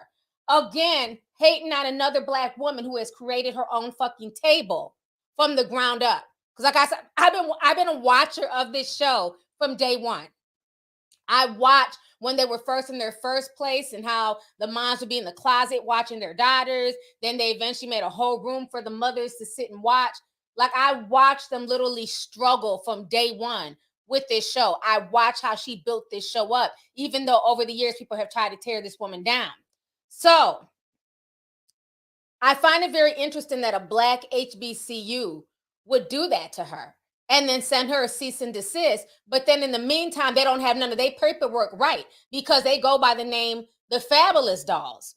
But they didn't trademark that. They didn't trademark the licensing. So Miss Diana went and did that. So now if they use the Fabulous Dolls, if they put any type of, that name on any of that merch, that money goes to Miss Diana. So how are you going to try and go out your way to be messy to somebody, but you don't even have all your T's crossed or your I's dotted? Now, we got to talk about this because, like I've always said before in the past, that if you want to start a business, you want to make sure that it's not, that name isn't taken. So you want to go through the trademark thing, pay to get your trademark. And, that's the first step, because who owns the trademark, they own everything, right? But I understand Diana for not trademarking it because she was looking out for everybody else. But now that this university wants to be messy, they have to be held accountable. And I'm glad that she went and trademarked all their shit. So the only name they have now is the Dancing Dolls. They can't make money off of the other stuff because now she owns it. But we have to hold people like this accountable, because when this goes on in the white community, oh, it's an uproar. White folks don't play when it comes to people trying to take advantage of certain trademarks. Let me bring y'all back to 2016. For y'all who are thinking this is not a big deal, or, she's tripping, she's doing too much. No, we have to understand the nuances of this. What Southern University did, they took away from all those other dance groups called Dancing Dolls that are not affiliated with Lifetime. They're not getting a Lifetime check. They're not affiliated with Bring It On. They've now purposely gone out their way to affect other people, creating their own dance groups, creating their own tables to get young girls off the streets and give them something to be involved in after school. Okay? Because the hours of 3 p.m. to 6 p.m. is when a lot of kids get in trouble. That's why we keep our kids in sports, gymnastics, and dance clubs and things like that. Okay? So let me take y'all back to 2016 here. There were two brothers on YouTube. They were really popular. I haven't watched them in years, so I don't know if they're still doing their thing on YouTube, to be honest. But they were one of the biggest YouTube crew back in the day. Who remembers the Fine Brothers? Okay. They had tried to go out their way to trademark the word react. The word react. They tried. A lot of y'all forget about this. They tried to trademark this word. And when I tell you, white YouTube lit they asses up. Lit them up so much so that they got scared and they literally abandoned the trademark in the middle of the process. See, they don't play when it comes to certain things like this because, one, the audacity of these two men to try to make the word react their own. This is a word in the American lexicon. But not even that, Fine Brothers. Y'all didn't even start the concept, because Kids React, from what I remember, was started by a Black man named Bill Cosby. And however you feel about Bill Cosby, that's your own personal reasons. But back in the day, Bill Cosby had a show where he would have little kids on there and they'd be reacting to shit. What do you think about this, little, Samson? Oh, I think that's cool. What do you think about this, Lakeisha? That's great. Bill Cosby was doing that way back in the day. So then they start doing, yes, it's called Kids Say the Darndest Thing. Yes. Then they start doing it and it blows up on YouTube. They didn't come up with the concept. It was nothing new. The problem is the Fine Brothers had no personality. Let's keep that real. When they made their own videos, nobody watched that shit. They weren't funny. They had no personality. They were dry as paint. So what they did is that they used other people's energy. Let's bring kids on here and play, rap music for them. excuse me, let's bring kids on here and have them try foods and different things and call it Kids React. And I remember when they were at the height of their fame, Ellen DeGeneres tried to kind of copy their style. The Ellen DeGeneres show had a segment called Kids React. Who remembers that? They had a segment called Kids React, and the Fine Brothers were pissed. Oh, they were hot. Look at the mainstream media. They're copying us. They took this from us. We're the biggest on YouTube. How dare Ellen try and do a React channel? So when they were kind of flipping out about Ellen, people were trying to check them like, hey, y'all are getting kind of arrogant here. Y'all didn't start this concept. We've been had things like Kids Say the Darndest Thing. Bill Cosby was doing this. What are you talking about? So at that point, their beef with Ellen is what led them to run and try and trademark the word react. And when that was found out by the YouTube audience, and this was back in 2016 when the internet had no chill. I'm talking about there were pages dedicated to people unsubscribing from the Fine Brothers. They lost hundreds and thousands of subscribers behind that controversy. White YouTube did not play that shit. You would not copyright the word react because there's a lot of other reaction channels on YouTube. A lot of other people had people come on their channels and react to different stuff. How dare you try and trademark that word? And they put so much pressure on them because they were already rich by then. They were millionaires. So at this point, you're just trying to be greedy and stifle out the competition. Like people saw through their game. And because people put so much pressure on them, they abandoned the trademark. So I bring them up to say that what Southern University did to Miss Diana was bullshit. And people need to call them out. That was not okay. Because again, Miss Diana did not trademark the name Dancing Dolls, not because she was, stupid and didn't know better, not because she doesn't have the money to do it, but she didn't because she understood there's so many other dancing doll groups. I'm already getting a bag. I'm already getting paid. I'm already blessed. Why would I take from these other smaller people who are doing the same thing that I'm doing? That is how the Fine Brothers should have looked at it back in 2016. Like, we're blessed. We're one of the top reaction channels. We have no personality, so we're able to just, bring other people on our channel and eat off of them. What a blessing. And instead of them looking at it like that, they wanted to own the word react. They wanted to call out the Ellen DeGeneres show. They got very arrogant. And see, like I always say, the same folks you see on your way up are the same folks you will see on your way down. And I'm not saying they don't have their YouTube channel. I just don't hear their name like I used to. Their names don't ring bells in white YouTube streets like it used to. So, I mean, they might still be popping. I just haven't heard their name in years. But this situation reminds me of that whole situation. Southern University is dead wrong for that.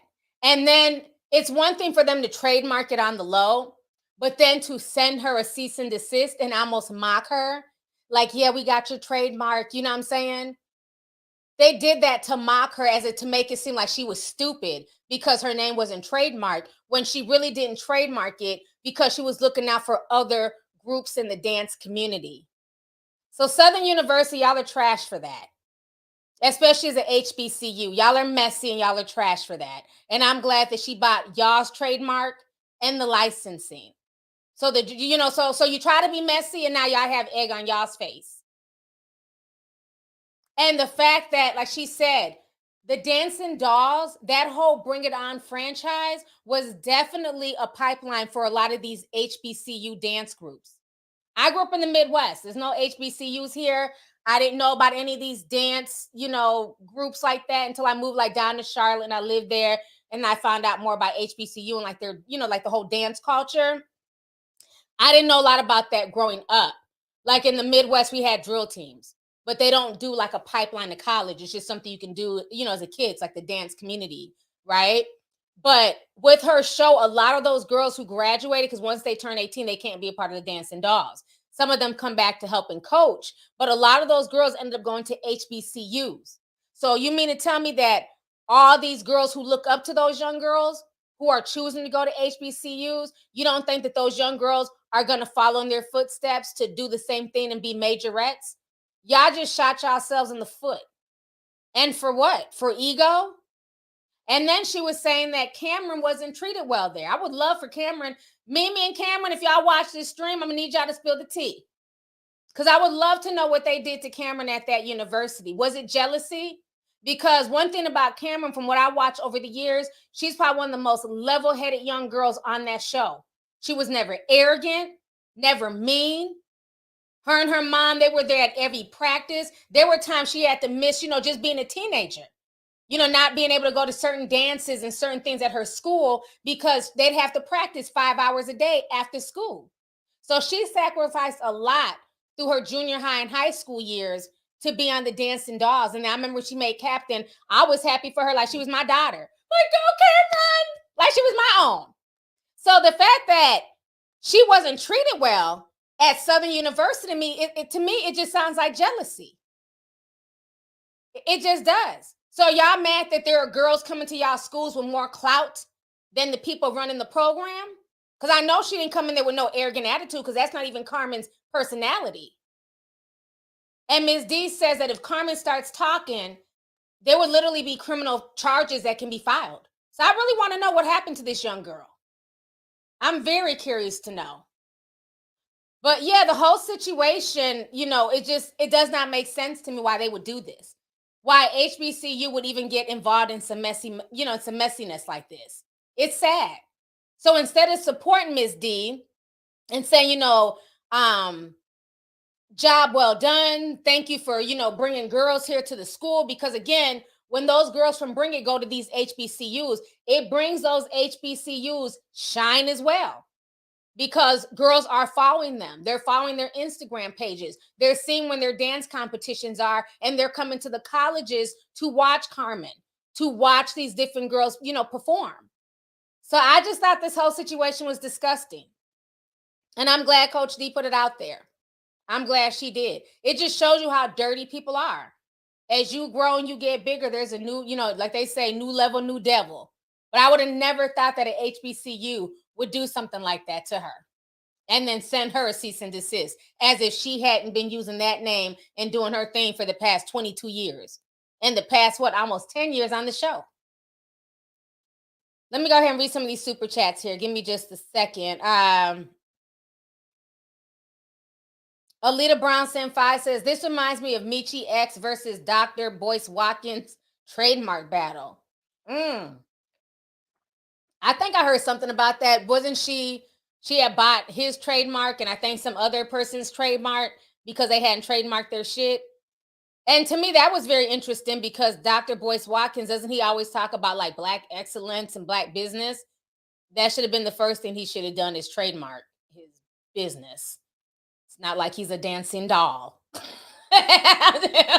know what I mean? So I don't know. I remember hearing something about that. Let's see here. Nick MCK says, just want to show you some love. I'm Cooley228 in the Discord. I've been on Discord since the beginning, and it's everything to me. You saved my life. I will be forever grateful to you. Wow. Thank you so much. And thank you for being an OG member of the Discord. It's definitely like family. And I legit cannot wait to like meet so many of you guys in person come June 10th. So thank you guys so much. So thank you for the super chat, love. Miss Melanated says the schools have made hundreds and millions of dollars off of Black athletes. Exactly. A lot of these schools have, from regular, colleges to HBCUs, so God forbid that this Black woman who started this show should make any type of money, or should have to divvy it up with everybody else, that's just coming to dance in her program, which to me is silly. So thank you. Mr. Willie Earl says, I can feel Coach D's energy and emotions when someone tries to take something that you build from the ground up. Sorry, T, but that pisses me off. Hashtag Coach D, hashtag fabulous. No, I definitely agree. And like I said, in the manner in which they did it was just so calculating and condescending. Like, yeah, like she couldn't have been trademarked the name. They didn't even think, well, damn, why isn't the name trademarked? And she's been, doing this for years. Oh, it's not because there's so many others and she'd be taken away from other people. So it just shows how goofy they are. Whoever ran to go trademark it, they were just being messy. That's all that was. So thank you for the super chat. Lila Koto sent $9.99. Says, hey T, just showing some love. Have a wonderful Memorial Day weekend. Thank you so much, sis. Thanks for coming through. Vicky Gotti sent $49.99. Thank you so much, Vicky.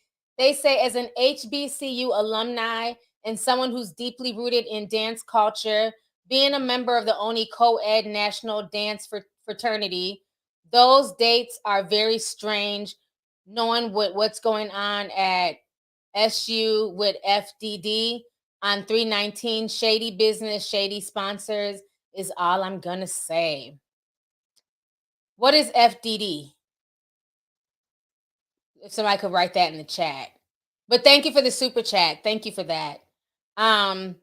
Let's see here. B Stroke Styling says, but there is a white corp trying to trademark Juneteenth, hashtag foolishness. I believe that. You know, that's what I'm saying. At what point do we, okay, Fabulous Dancing Dolls. Okay, thank you. Okay, Fabulous Dancing Dolls. Okay, thank you for that. Yeah, you know, that's where the whole trademark thing gets slippery, because now you have people just trying to trademark anything. Like Juneteenth should not be trademarked. That is a holiday that Black folks have been celebrating for years. Why should anybody trademark that? I think certain things should be off limits. Even who's the girl on Fleek, the young girl who started the whole, you know, my eyebrows are on fleek, you know, and then celebrities made songs, you know, that word went viral and people were saying, well, she should have trademarked it. I heard somebody else ended up eventually trademarking it. Didn't the Crips trademark like Nipsey Hussle's the marathon clothing? You know, so it's just like people will just try and just do whatever they can. It's crazy. Let me see here. Brittany Young says, have you read the book that one of the girls put out about Southern? No, but I heard Miss Diana talking about it, but I did not, I don't know what the book is called or who, you know, wrote the book. But yeah, just write it in the chat because I would like to know. XO Shanice says, as an alumni and HBCU dancer, I'm appalled at Southern University, especially after the way they treated Cam during her years. This is petty. Can y'all please tell me what was done to Cam? Because I've been asking people, and most people saying that they don't really know. So if you guys went there and y'all were there with her, can y'all please let me know the tea? I just want to know for my edification because I love Cam. You know, I've always admired her as a dancer, just her hard work. So to know that she was mistreated is just, you know, it's horrible. Because you would think that she chose to go to HBCU, that you're amongst your own, and they would treat you with more respect and love than if she'd have just went to a white college and became a dancing, you know, a majorette there. So I think that's sad. Yeah, somebody please. Let's see here. Yeah, Kenny D says, Coach D has had a lot of haters, and she's always had it since the beginning of the show. Yes, she has. Yeah, she's had a lot from like day one. Hazing? What type of hate? I thought they stopped doing hazing in colleges because them kids was dying and shit. So they're still hazing people? What type of hazing was they doing to her? Why y'all hazing folks to join the damn dance group? Like, that's weird. They hazed her. Y'all gotta say more than hazing. Were they beating her with a stick? What did they cut off her hair? What happened? Yeah, I didn't know they was still hazing people. I thought, you know, when all them college kids started dying in like the mid 2000s, because I didn't know nothing about that. You know what I'm saying? I didn't go to a 4-year university. Like I told, I don't do groups. I'm me. I'm not into sororities and all that stuff. But I remember like a lot of kids, they were dying, like, because they were hazing them with like alcohol, like, oh, you gotta drink a whole pint of gin.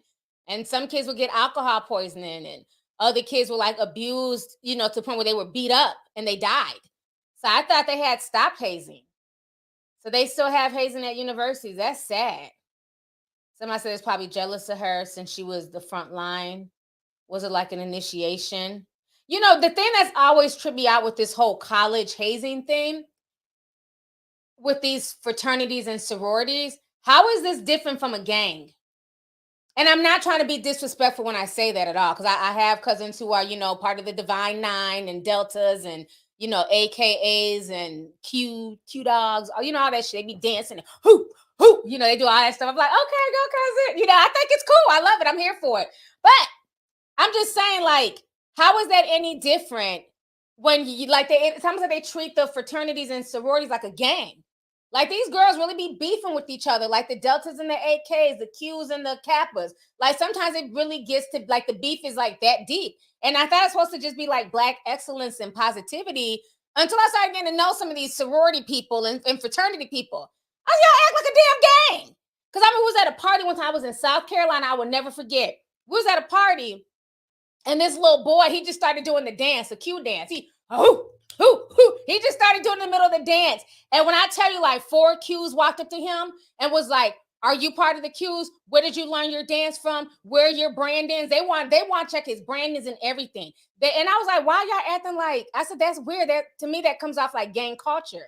You know, like, you know, spit your lit, what hood you from, where your bandana, what color, you know what I mean? That's how they came off of him. And they said, no, it's very serious because you're not supposed to do the dances if you're not a part of the fraternity. So the boy had to prove that he was a real Q dog because they hadn't seen him. I don't know if he was from Georgia, where he came from, but they didn't recognize his ass.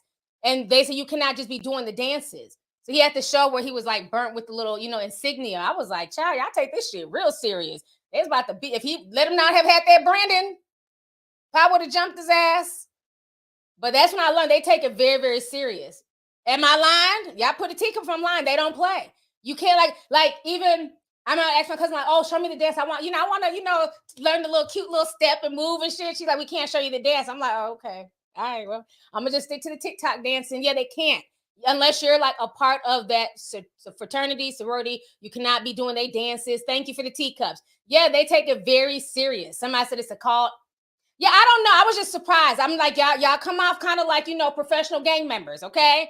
Because they be punking folks. They come into the party like, super loud, throwing up their little set, their little fraternity set. Man, them parties in Charlotte, them fraternity and sorority parties in Charlotte used to be off the chain. Okay, they used to be fun, honey. Off the chain. I just would be sitting there watching, sipping tea. Like, are you a Delta? No. You AK? I'm me. I'm not in any of this stuff. I'm just here to support. Oh my God, hold on.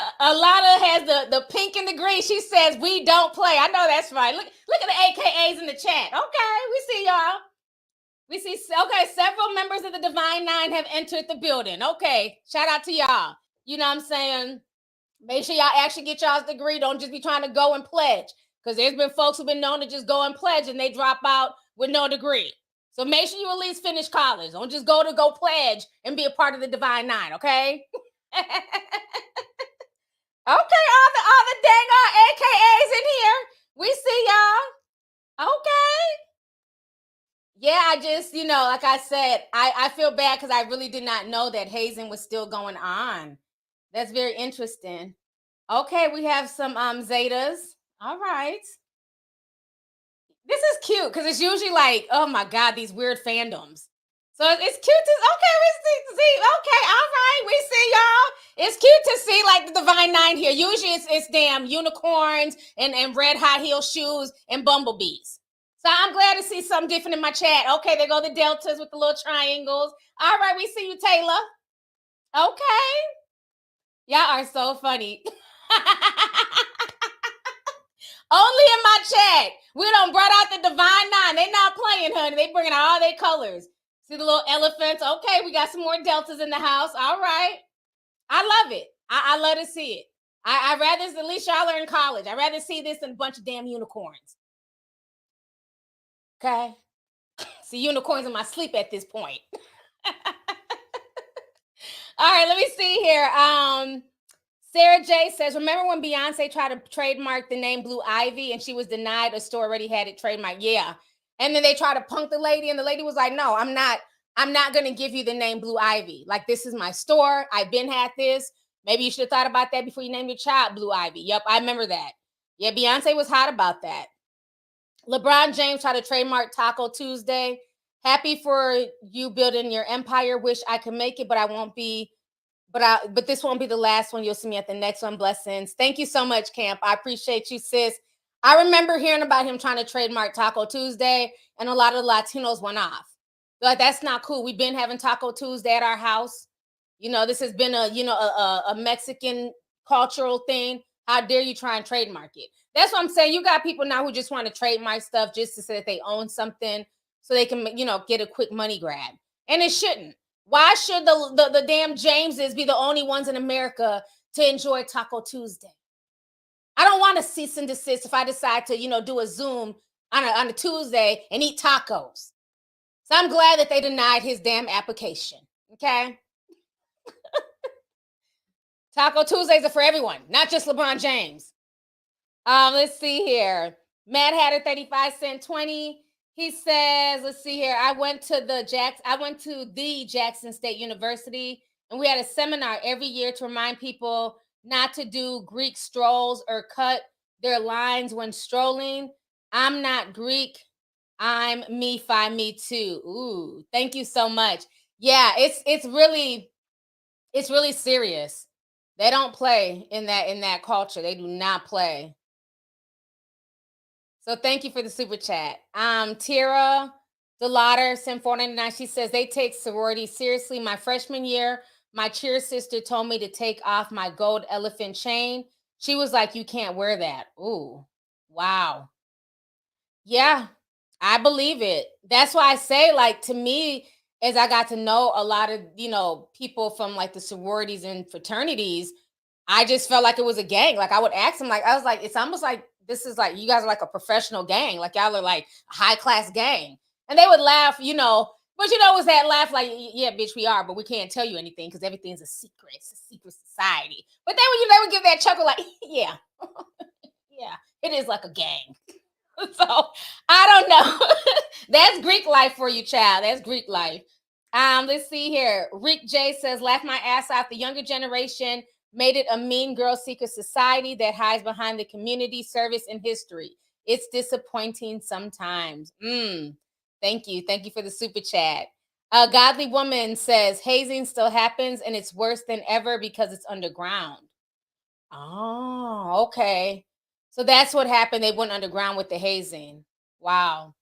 I don't know. It's just scary. And, as a parent, you want your kids to go to school and, make friends and, enjoy college life.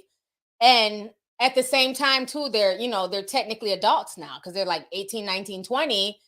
And so you just got to hope and pray that you taught them better. But that peer pressure is a motherfucker. Just keeping it real. That peer pressure is no joke. So it's like, you have kids who should know better. Like, yeah, maybe I shouldn't drink a whole pint of gin because I can die. But then they want that acceptance, and that's the part that's very scary. So if they're moving this underground, that's really sad because hazing is no joke. Like I remember even I would ask people, they weren't too quick to talk about like what they went through, but you can tell they went through like some pretty traumatic stuff. Cause I'm like, well, were you hazed? Did you go through like, yeah, everybody was. Well, what did they do? We can't talk about that. Like, to me, it just comes off as very traumatic. I just don't know. I just feel like it just reminds me of the gang. Like, when you jump somebody into a gang and you're beating them up and, hoping they can fight back, but they're getting jumped by 4 people or 5 people. And then after that 2 to 3 minute beatdown, then you're hugging on them and we love you. Well, if you love me, you wouldn't, I wouldn't have a black eye. My forehead wouldn't be out to here. People who love me don't leave me with lumps and bruises, so I don't know. But yeah, I can just imagine how scary that is, the hazing and the things and the pressure. So, I mean, just be smart. And especially if it's going underground, it probably is a lot worse. But I don't know. That's just sad. That's sad. I'm sad if Cameron went through that. She didn't deserve that because I've always liked Cameron. So, you guys, I've been on here for 1 hour and 44 minutes. Let me go ahead and talk about the Tank situation. And I'm going to get ready to log off here. Tank went viral. He did an interview with Drink Champs. And he went viral for this comment that he made about Beyonce.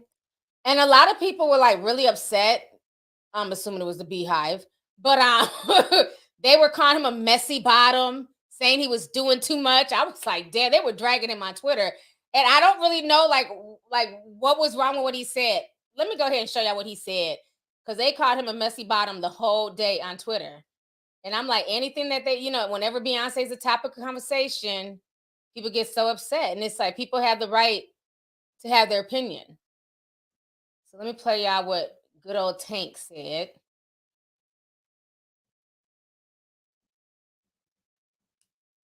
All right. I always want to give the credit to Beyonce, who is Beyonce. That's Beyonce, yeah. The greatest of all times, right?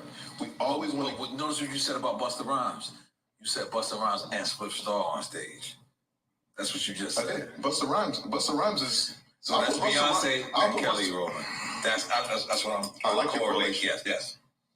Kelly Rowland is by far one of the most talented females I've ever worked with in my life. Wow. By far. Wow. And I'm sitting in the studio like, you hear these harmonies? Do you hear her? Do you hear the text? Do you hear her change in dynamic? Are y'all hearing this? Right. I never knew. Wow. Because I gave all the credit to Beyonce. That's how the business of Destiny's Child was set up. Right. To adore Beyonce. And then I finally got in the ring. Okay, let me come back on the screen here. So that is what Tank was saying. He was saying that basically the business of Destiny's Child was set up to adore Beyonce, to make Beyonce, the head. It was about Beyonce. So I don't think he told any lies. I just don't. But of course, this is what, people were saying on Twitter. So these are just like some of the comments. Somebody says, Tank speaking on Destiny's Child like their careers didn't launch a century ago. Somebody else says, Tank is a messy bottom. You could have gave Kelly her flowers without mentioning anything about Destiny's Child or Beyonce. You just want to be seen. Somebody else says, R&B icon Tank speaks on giving Kelly Rowland her flowers, which unfortunately further pushes the narrative on Beyonce that we are all too familiar with. I've already seen a TikTok video and their same clips with comments praising Kelly at the expense of Beyonce. So those were just some of the comments. I don't think he did anything wrong. Like, I don't understand why when somebody has an opinion that's not just constantly praising Beyonce. Y'all know I'm a big Beyonce fan.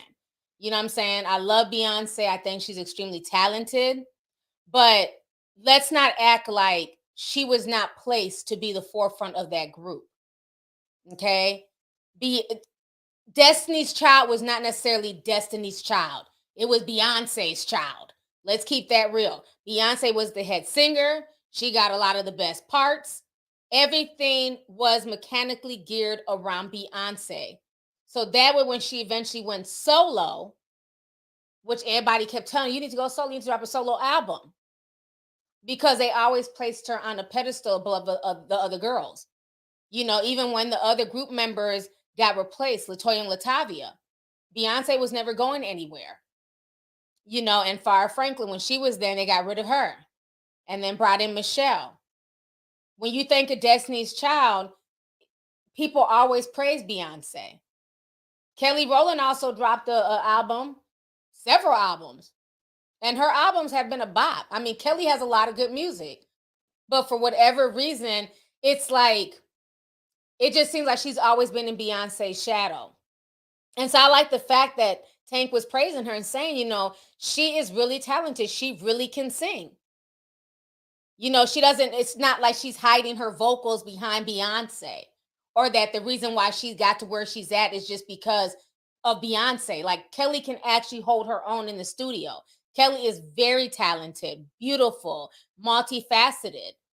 But yeah, there's this whole thing where people put Beyonce on this huge pedestal and they put the girls down here.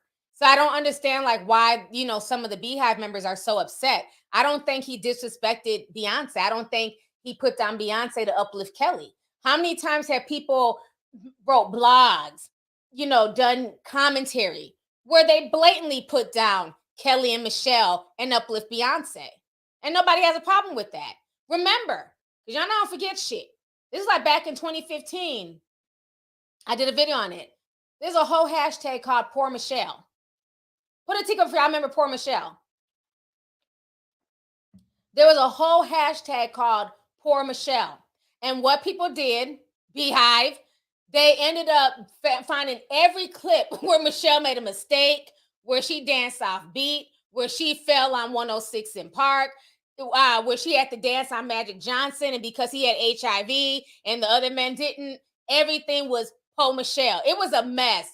This was bad. Yes, it was a whole hashtag called Poor Michelle.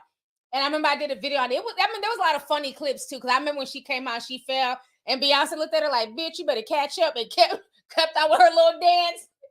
Michelle said, I don't even know why Michelle felt like that, because they came out from back, they was all walking next to each other. All of a sudden, Michelle was like, Beyonce kept right out marching like she didn't see that girl fall. But it got so bad that Michelle had to come out and say, yeah, I might be poor Michelle, but my accountant, but my accountant says I'm rich. You know what I'm saying? My account ain't poor. So I loved how Michelle played it off. But I find it very funny that y'all can create hashtags literally going in on Michelle and acting like she didn't contribute some of the best vocals. After all of this darkness and sadness, I can't sing like her, but that is my part, honey. I'm a survivor. She had the best hook. She had the best part on Survivor. I don't care what y'all say. I love Michelle's part. Even on I Need a Soldier. Michelle has some good songs, okay? She has some good verses. But it's very interesting how they can be whole hashtags going in on Michelle. Kelly can be ignored. And nobody ever says, oh, you guys are stepping on poor Michelle to uplift Beyonce. You guys are stepping on poor Kelly to uplift Beyonce. Nobody ever says this. But the second take just gives Kelly a little bit of praise. Like, yo, Kelly's really talented.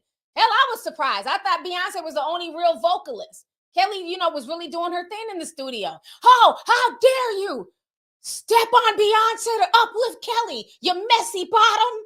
That's all you do. You're just a messy bottom. I'm like, really? He didn't say fuck Beyonce. Like, calm down. He gave Beyonce her props. But what he's saying is that so many times people were just literally taught to adore Beyonce and everything's Beyonce, Beyonce, Beyonce, as if Kelly and them didn't do anything in Destiny's Child. That's all he's saying. So I was here. I'm here for it. I like them all, but I'm definitely a Beyonce fan. Like I love Beyonce. You know what I'm saying? But I do see how people constantly put her on a pedestal above everyone else.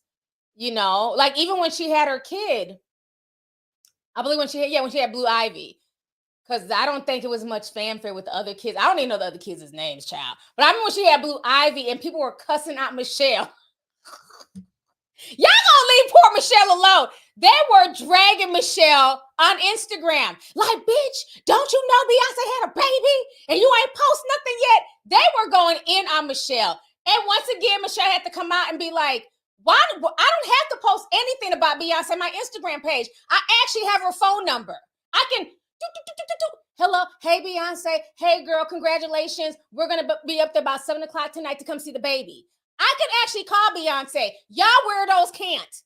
Y'all remember Kelly had to come back on Instagram and snap because y'all was cussing her out and saying, how dare you not post congratulations, Beyonce.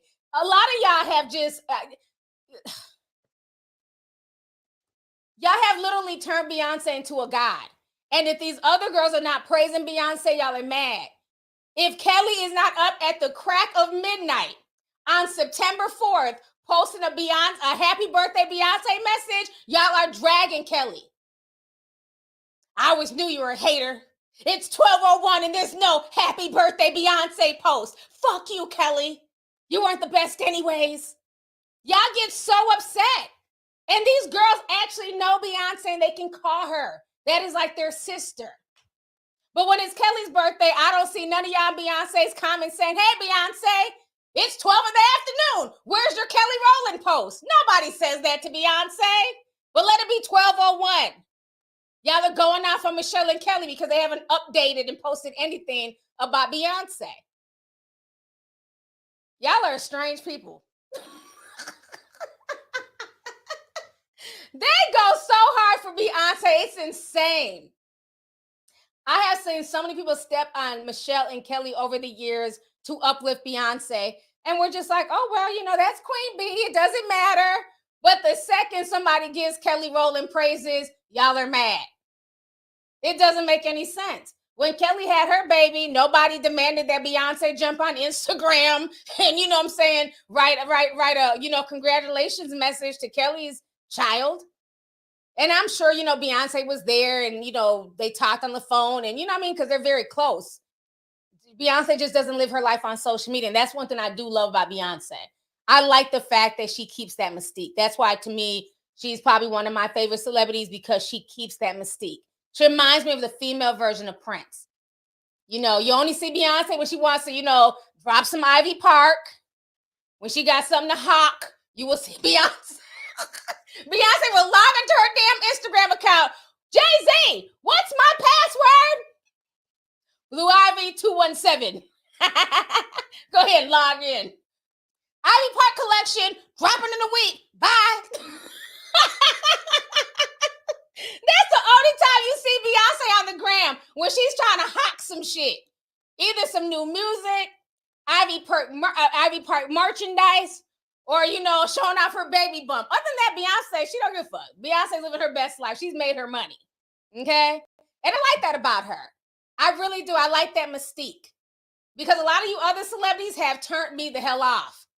I have stopped unfollowing a lot of celebrities because of Instagram and Twitter. I realize most of y'all are crazy as cat shit and have nothing going on outside of just being famous. Just, hey, you guys, what are you guys doing right now? We're not doing anything. We're watching you. What are you doing right now? Like, just bored. Just going live every 5 minutes, wanting to argue with fans, crying about bullying, but then won't stay off of the gram, won't stay off of Twitter. All they do is harass me. How about you stop going live every 5 minutes? Go find something to do. Go be famous. I like that mystique. I grew up in a different era. So this whole, you know, knowing everything that a celebrity is doing. Hey, I'm here. Hey, I'm over here. Hey, I ate this today. Oh, I'm breastfeeding my child in the middle of Home Depot. We don't care. Who asks for this? We don't care. So that's why, for me, I will always like Beyonce, because she does keep that mystique about her, just like Prince. You're only gonna hear from Prince when he got something to sell. When he, you know, when he's about to drop an album or some new music, or, you know, Prince don't just sit his ass on social media like that. He's not pulling up to nobody's red table talk. You know, he's not pulling up anywhere right now, but y'all get what I'm saying. So I like that part. I like that part, you know, about Beyonce, that she does, you know, she keeps it very demure. You know, you don't really see her like that. Even Jay-Z. Now, I'm not saying they don't have burner accounts. Don't get it twisted. Just because she doesn't log into her Beyonce account does not mean that she doesn't have a burner account. Trust and believe, she's in the shade room under some anonymous name, you know what I'm saying, that you would never know. She's probably in there arguing with people. Let somebody say something bad about Beyonce, you might be really arguing with Beyonce. You don't know me. Oh, I mean, you don't know her. Like, Beyonce, is that you? You can tell a lot of these folks got burner pages because they get too upset.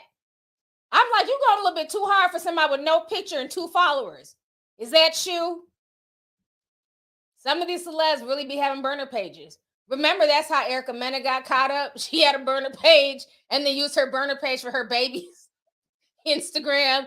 Kalani, she got blasted with a burner page. So a lot of them be having burner pages. So I would not be surprised if Beyonce has a burner page. But, you know, that aside, I just like the fact that she don't be on social media 24/7. But y'all need to stop this whole, you know, Destiny's Child, you know, is Beyonce's child and everybody else is down here and Beyonce's up here. I like all of them. I think they made a good group. I love their music. So I'm here. I'm here for what Tank said. I don't think he told any lies. That's my personal opinion. They said Kevin Durant had a burner page. Wow, I didn't even know that. Kalani was arguing with somebody. I forgot what it was, but she got discovered with her burner page. She forgot to log out. There's a lot of people with these weird fake accounts. I just don't have the energy. If I got something to say, it's going to be coming from my page. I don't have time to be trying to argue people back and forth and log into this account and that account. I don't care that much about social media.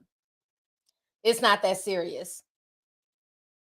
Let's see here. Andrea B said 1999. She says it's lame that people always do this with Destiny's Child. Real fans give the big three their flowers. We don't treat them like luggage. Now I need Kelly to get back into house music and be the queen over there. Yeah, I definitely love when Kelly dropped that album. She had a lot of really good hits on there. But yeah, they've always pitted DC3 against each other. And I never understood why. Because I think they were like one of the best girl groups. Like every single Destiny's Child album, you can play from start to finish. Start to finish. I remember when the first one dropped, Writings on the Wall, which is probably one of my favorite. I like them all, but that's one of my favorite songs. I mean, like albums. And I remember the song on there is so good. That's still one of my favorite songs. I'm doing so. I'm doing so good. Y'all gotta listen to that if you haven't. But there's a lot of really good songs on that album. And then Survivor, like all their albums are good. And I remember they used to always have like those prayer songs, you know what I'm saying, where they be praying and singing. I don't know, Destiny's Child was that group. And I just hate the fact that it's always like the fans pitting them against each other, you know, because they were all good. They all played their role. So that's what I liked about them. Let's see here. Janelle says it was called Beyonce and Them. Love you, T. Not Beyonce and Them. Thank you for the super chat. Greatest of these in love. This is why Wendy called them Beyonce and the girls on a phone interview, and Beyonce got upset. Yeah, because people did always used to like put her up in the forefront, and she didn't like that because those were her girls. They were like her sisters, you know. But the way she was marketed to be the head person, the person that everybody looked up to and adored. So that's the truth. Let's see here. Leanna Wood says, why can Beyonce escape Destiny's Child's shadow, but Kelly can't? Constantly bringing up Beyonce diminishes Kelly as a successful solo act. I definitely agree. Definitely agree with that. Thank you. Kirby Wiggins Santen says, Kelly is a triple threat. She can sing, dance, and act. She is great at it. Yes, she is. Thank you for the super chat. Brian M says, I tried to say LaToya Luckett can't sing either. And her music is, they tried to say that LaToya Luckett couldn't sing, but her music is amazing. Kelly and LaToya have always been overlooked. I blame the serial cheater, Matthew, and the media. Yeah, Matthew definitely knew what he was doing. He was definitely going to push his child to the forefront. But yeah, LaToya is really good too. Let's see here. Andrea B says, I guess we can say the same about any group that has a lead. MJ, Diana Ross, Patti LaBelle, etc. That's very true. 9-Bit Max says, I will never stop until you ban me. Ban you from where and what, sir? Thank you for the $5 super chat. Let's see here. Amari says, hey, T, did you see what Biden said regarding China? No, not yet.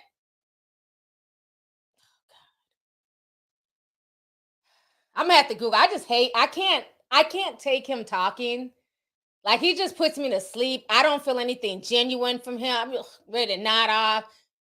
I'm gonna have to Google what he said. Let's see here. Taylor Jordan says, love you, T. I'll catch the live tomorrow. Just want to show some love to my beautiful favorite YouTuber. You're the queen of content on this platform. Thank you so much. Thanks for coming through. Now, before I go, because I hit the 2-hour mark, I gotta really get up out of here.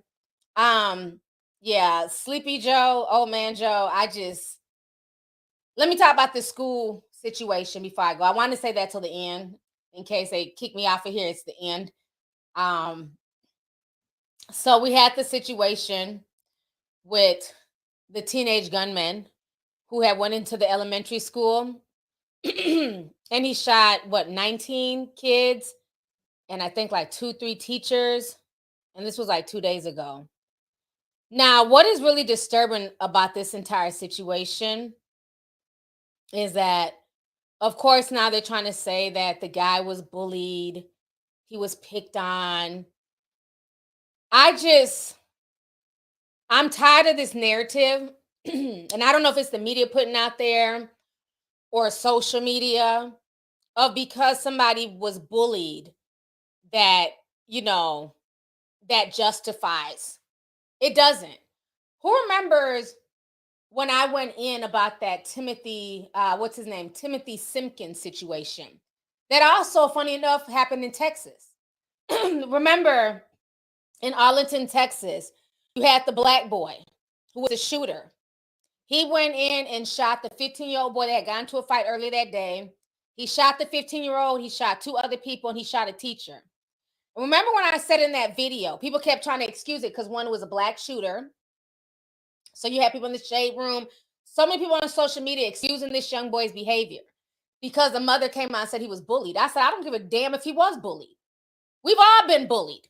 That is not giving an excuse to come into a school and start shooting at people who have nothing to do with your situation. The people that he shot outside of the one boy, they weren't bullying him. The teacher tried to break up one of the fights and he shot the teacher. Thank God nobody died. But people made so many excuses for that young boy. And I said, make sure y'all keep the same energy if the same thing happens at your child's school. We need to condemn all acts of violence, especially when it comes to the schools, because that is the one place that we have to send our children to. And we expect if we send our children to school that they come back home safe. I talked about this in October. And I got drugged and, oh, you're just being mean. He was bullied and, oh, well, F that little boy. He shouldn't have been bullying. But then what happened? It came out after a thorough investigation. It came out that nobody had bullied him, just like I suspected. But y'all saw up and down, I was reaching and being mean to this little boy. Let me share my screen here. This was the article. Came out. Bullying played no role. Arlington's police chief says he does not believe bullying played any role in this month's school shooting at Timberview High School in the Mansfield ISD. Hello, everybody. Good evening. I'm Steve Duggar.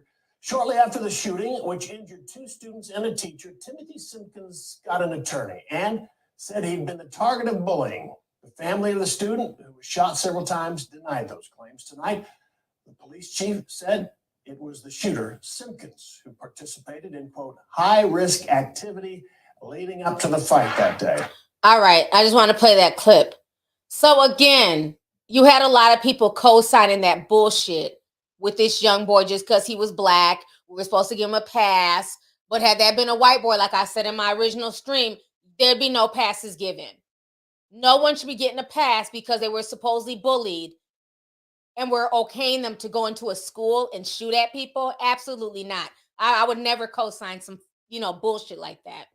So now fast forward a few months later, we had this other idiot who went into an elementary school and literally just indiscriminately shot a bunch of kids between the ages of like 9 and 11 years old. Very, very disturbing. But I want to show y'all this video because this video is not getting as much views as, well, I guess they do now. Yes, they didn't have as much. They got 1 million views. I want y'all to watch this. And speaking with people all day, it seems as if everyone has a personal connection to what happened. It's not just that it seems like it, Chris, it's because they really do. And truly, this is really a horrific nightmare for all of them. It's heart-crushing. In fact, Chris, behind me here at the Civic Center in Uvalde, there have been so many people who have come here today throughout the day seeking counseling, including, I spoke with a mental health worker moments ago who told me that includes many of the victims' families who came here to try to figure out, with the help from counselors, how to explain to their surviving children what happened here. I also just spoke to a Uvalde High School senior named Ivan Arellano, whose best friend, his little sister, 11-year-old Layla Salazar, was killed. So he told me he came here to clear his head about that. And then he told me that he knew the gunman very well, and he wanted to make something very clear about him. Here he is moments ago. Salvador Ramos was a boy who was not bullied. He would try to pick on people but fail, and it would aggravate him. I'd like to get that out of the way. He was not bullied. I don't see this covered, and I'm going to put this out there, he would hurt animals. He was not a good person. He would go to the parks and try to pick fights. Much more from Arellano tonight on News 8 at 10. And we also learned today that President Joe Biden will travel here to Uvalde. All right. So y'all just heard that young man. Let me come back on the screen. Respect to that young man at the end who came out and said, first of all, he was not bullied. He was always trying to start shit with other people, pick on other people, and then getting his feelings if the people that he was trying to start stuff with, if he wasn't able to get under their skin. He also stated that he used to hurt animals, like kill animals. And that to me is very psychotic, because we all know, animals, they can't, protect themselves from humans. And when somebody is purposely killing cats and dogs, that's a sign of like sociopathic behavior. Because then if you're willing to kill an animal that way, next you'll probably move to humans. So I think at this point we need to stop making all these excuses and just say bullying. Some people are just really evil. You know what I'm saying? We're dealing with a lot of just demonic stuff in this world, a lot of evil. And you have to be a very wicked person. Like, I'm even tired at this point of the mental illness excuse. Like, yes, mental illness is real. Don't get me wrong. I'm not trying to minimize it. But at what point do we just call evil evil? Because I don't see how, as an 18-year-old, you go into a classroom with kids who have done nothing to you, have nothing to do with what you're going through, and you just blow them away. And some of the injuries of these kids were so bad that they had to be identified by DNA. So meaning like they were unrecognizable because they were shot in the face. And they didn't know whose kid was who. And you don't want the parent to see their kid like that. So they literally had to send in DNA. It's just very, very disturbing. It's just really disturbing, like all this stuff that's going on. And when I've been researching, Texas has had like the highest amount of school shootings for whatever reason. Because there was another school shooting that took place in Texas. It was a pretty big one where 10 people were killed. And this was back in 2018. I forgot that young boy's name who did that. Let me see if I had wrote some notes down. But yeah, it was another shooting though it took place back in 2018 in Texas. And so a lot of the parents from that school shooting, they've been really speaking up about this as well. Because at that point they were saying that there were supposed to be measures in place, but they don't see where it was. Okay, this is the young boy right here. What's his name? I don't know if he was Russian or something. He was arrested, but it happened at Santa Fe High School. That's the school I was trying to speak on. It happened at Santa Fe High School, and his name is Demetrios. Like, there's been so many school shootings, you honestly can't even keep up. Let me show y'all. This one here. Because I had forgot all about this shooting. So this was just in 2018 in Santa Fe, at Santa Fe High School. This was this shooter right here. Okay, I'm not paying New York Times anything. I hate when they do that with the ads. But y'all can Google more stuff about that. But from what I'm hearing, like this is literally like at least like the 4th or 5th shooting in schools in Texas. I also believe that there's going to be more coming down the pipeline with this. Y'all can read in between the lines. There's going to be a lot more coming down the pipeline with this. You know, Sandy Hook a few years ago was bad enough, but now you're having this. We had the supermarket shooting a few weeks ago in Buffalo, New York.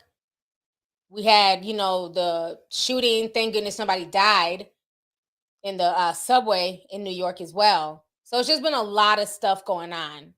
That's really disturbing. Let me see here. Let me read a few more super chats. I'm going to go ahead and get up out of here.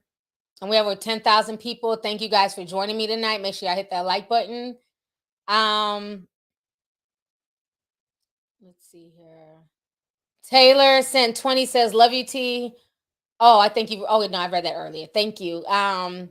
Detroit Chip sent 5 says, a lady who worked at the school in Texas last year stated that school is well secured and it's suspicious how a shooter got into that school. Yeah, I mean, I would just think that before anybody can walk in, you know, they would be, because usually, like, even at schools that my kids went to, there's like a front desk person. You have to check in. They got to take your picture. They got to print out a, you know, temporary ID. You can't just walk into the school.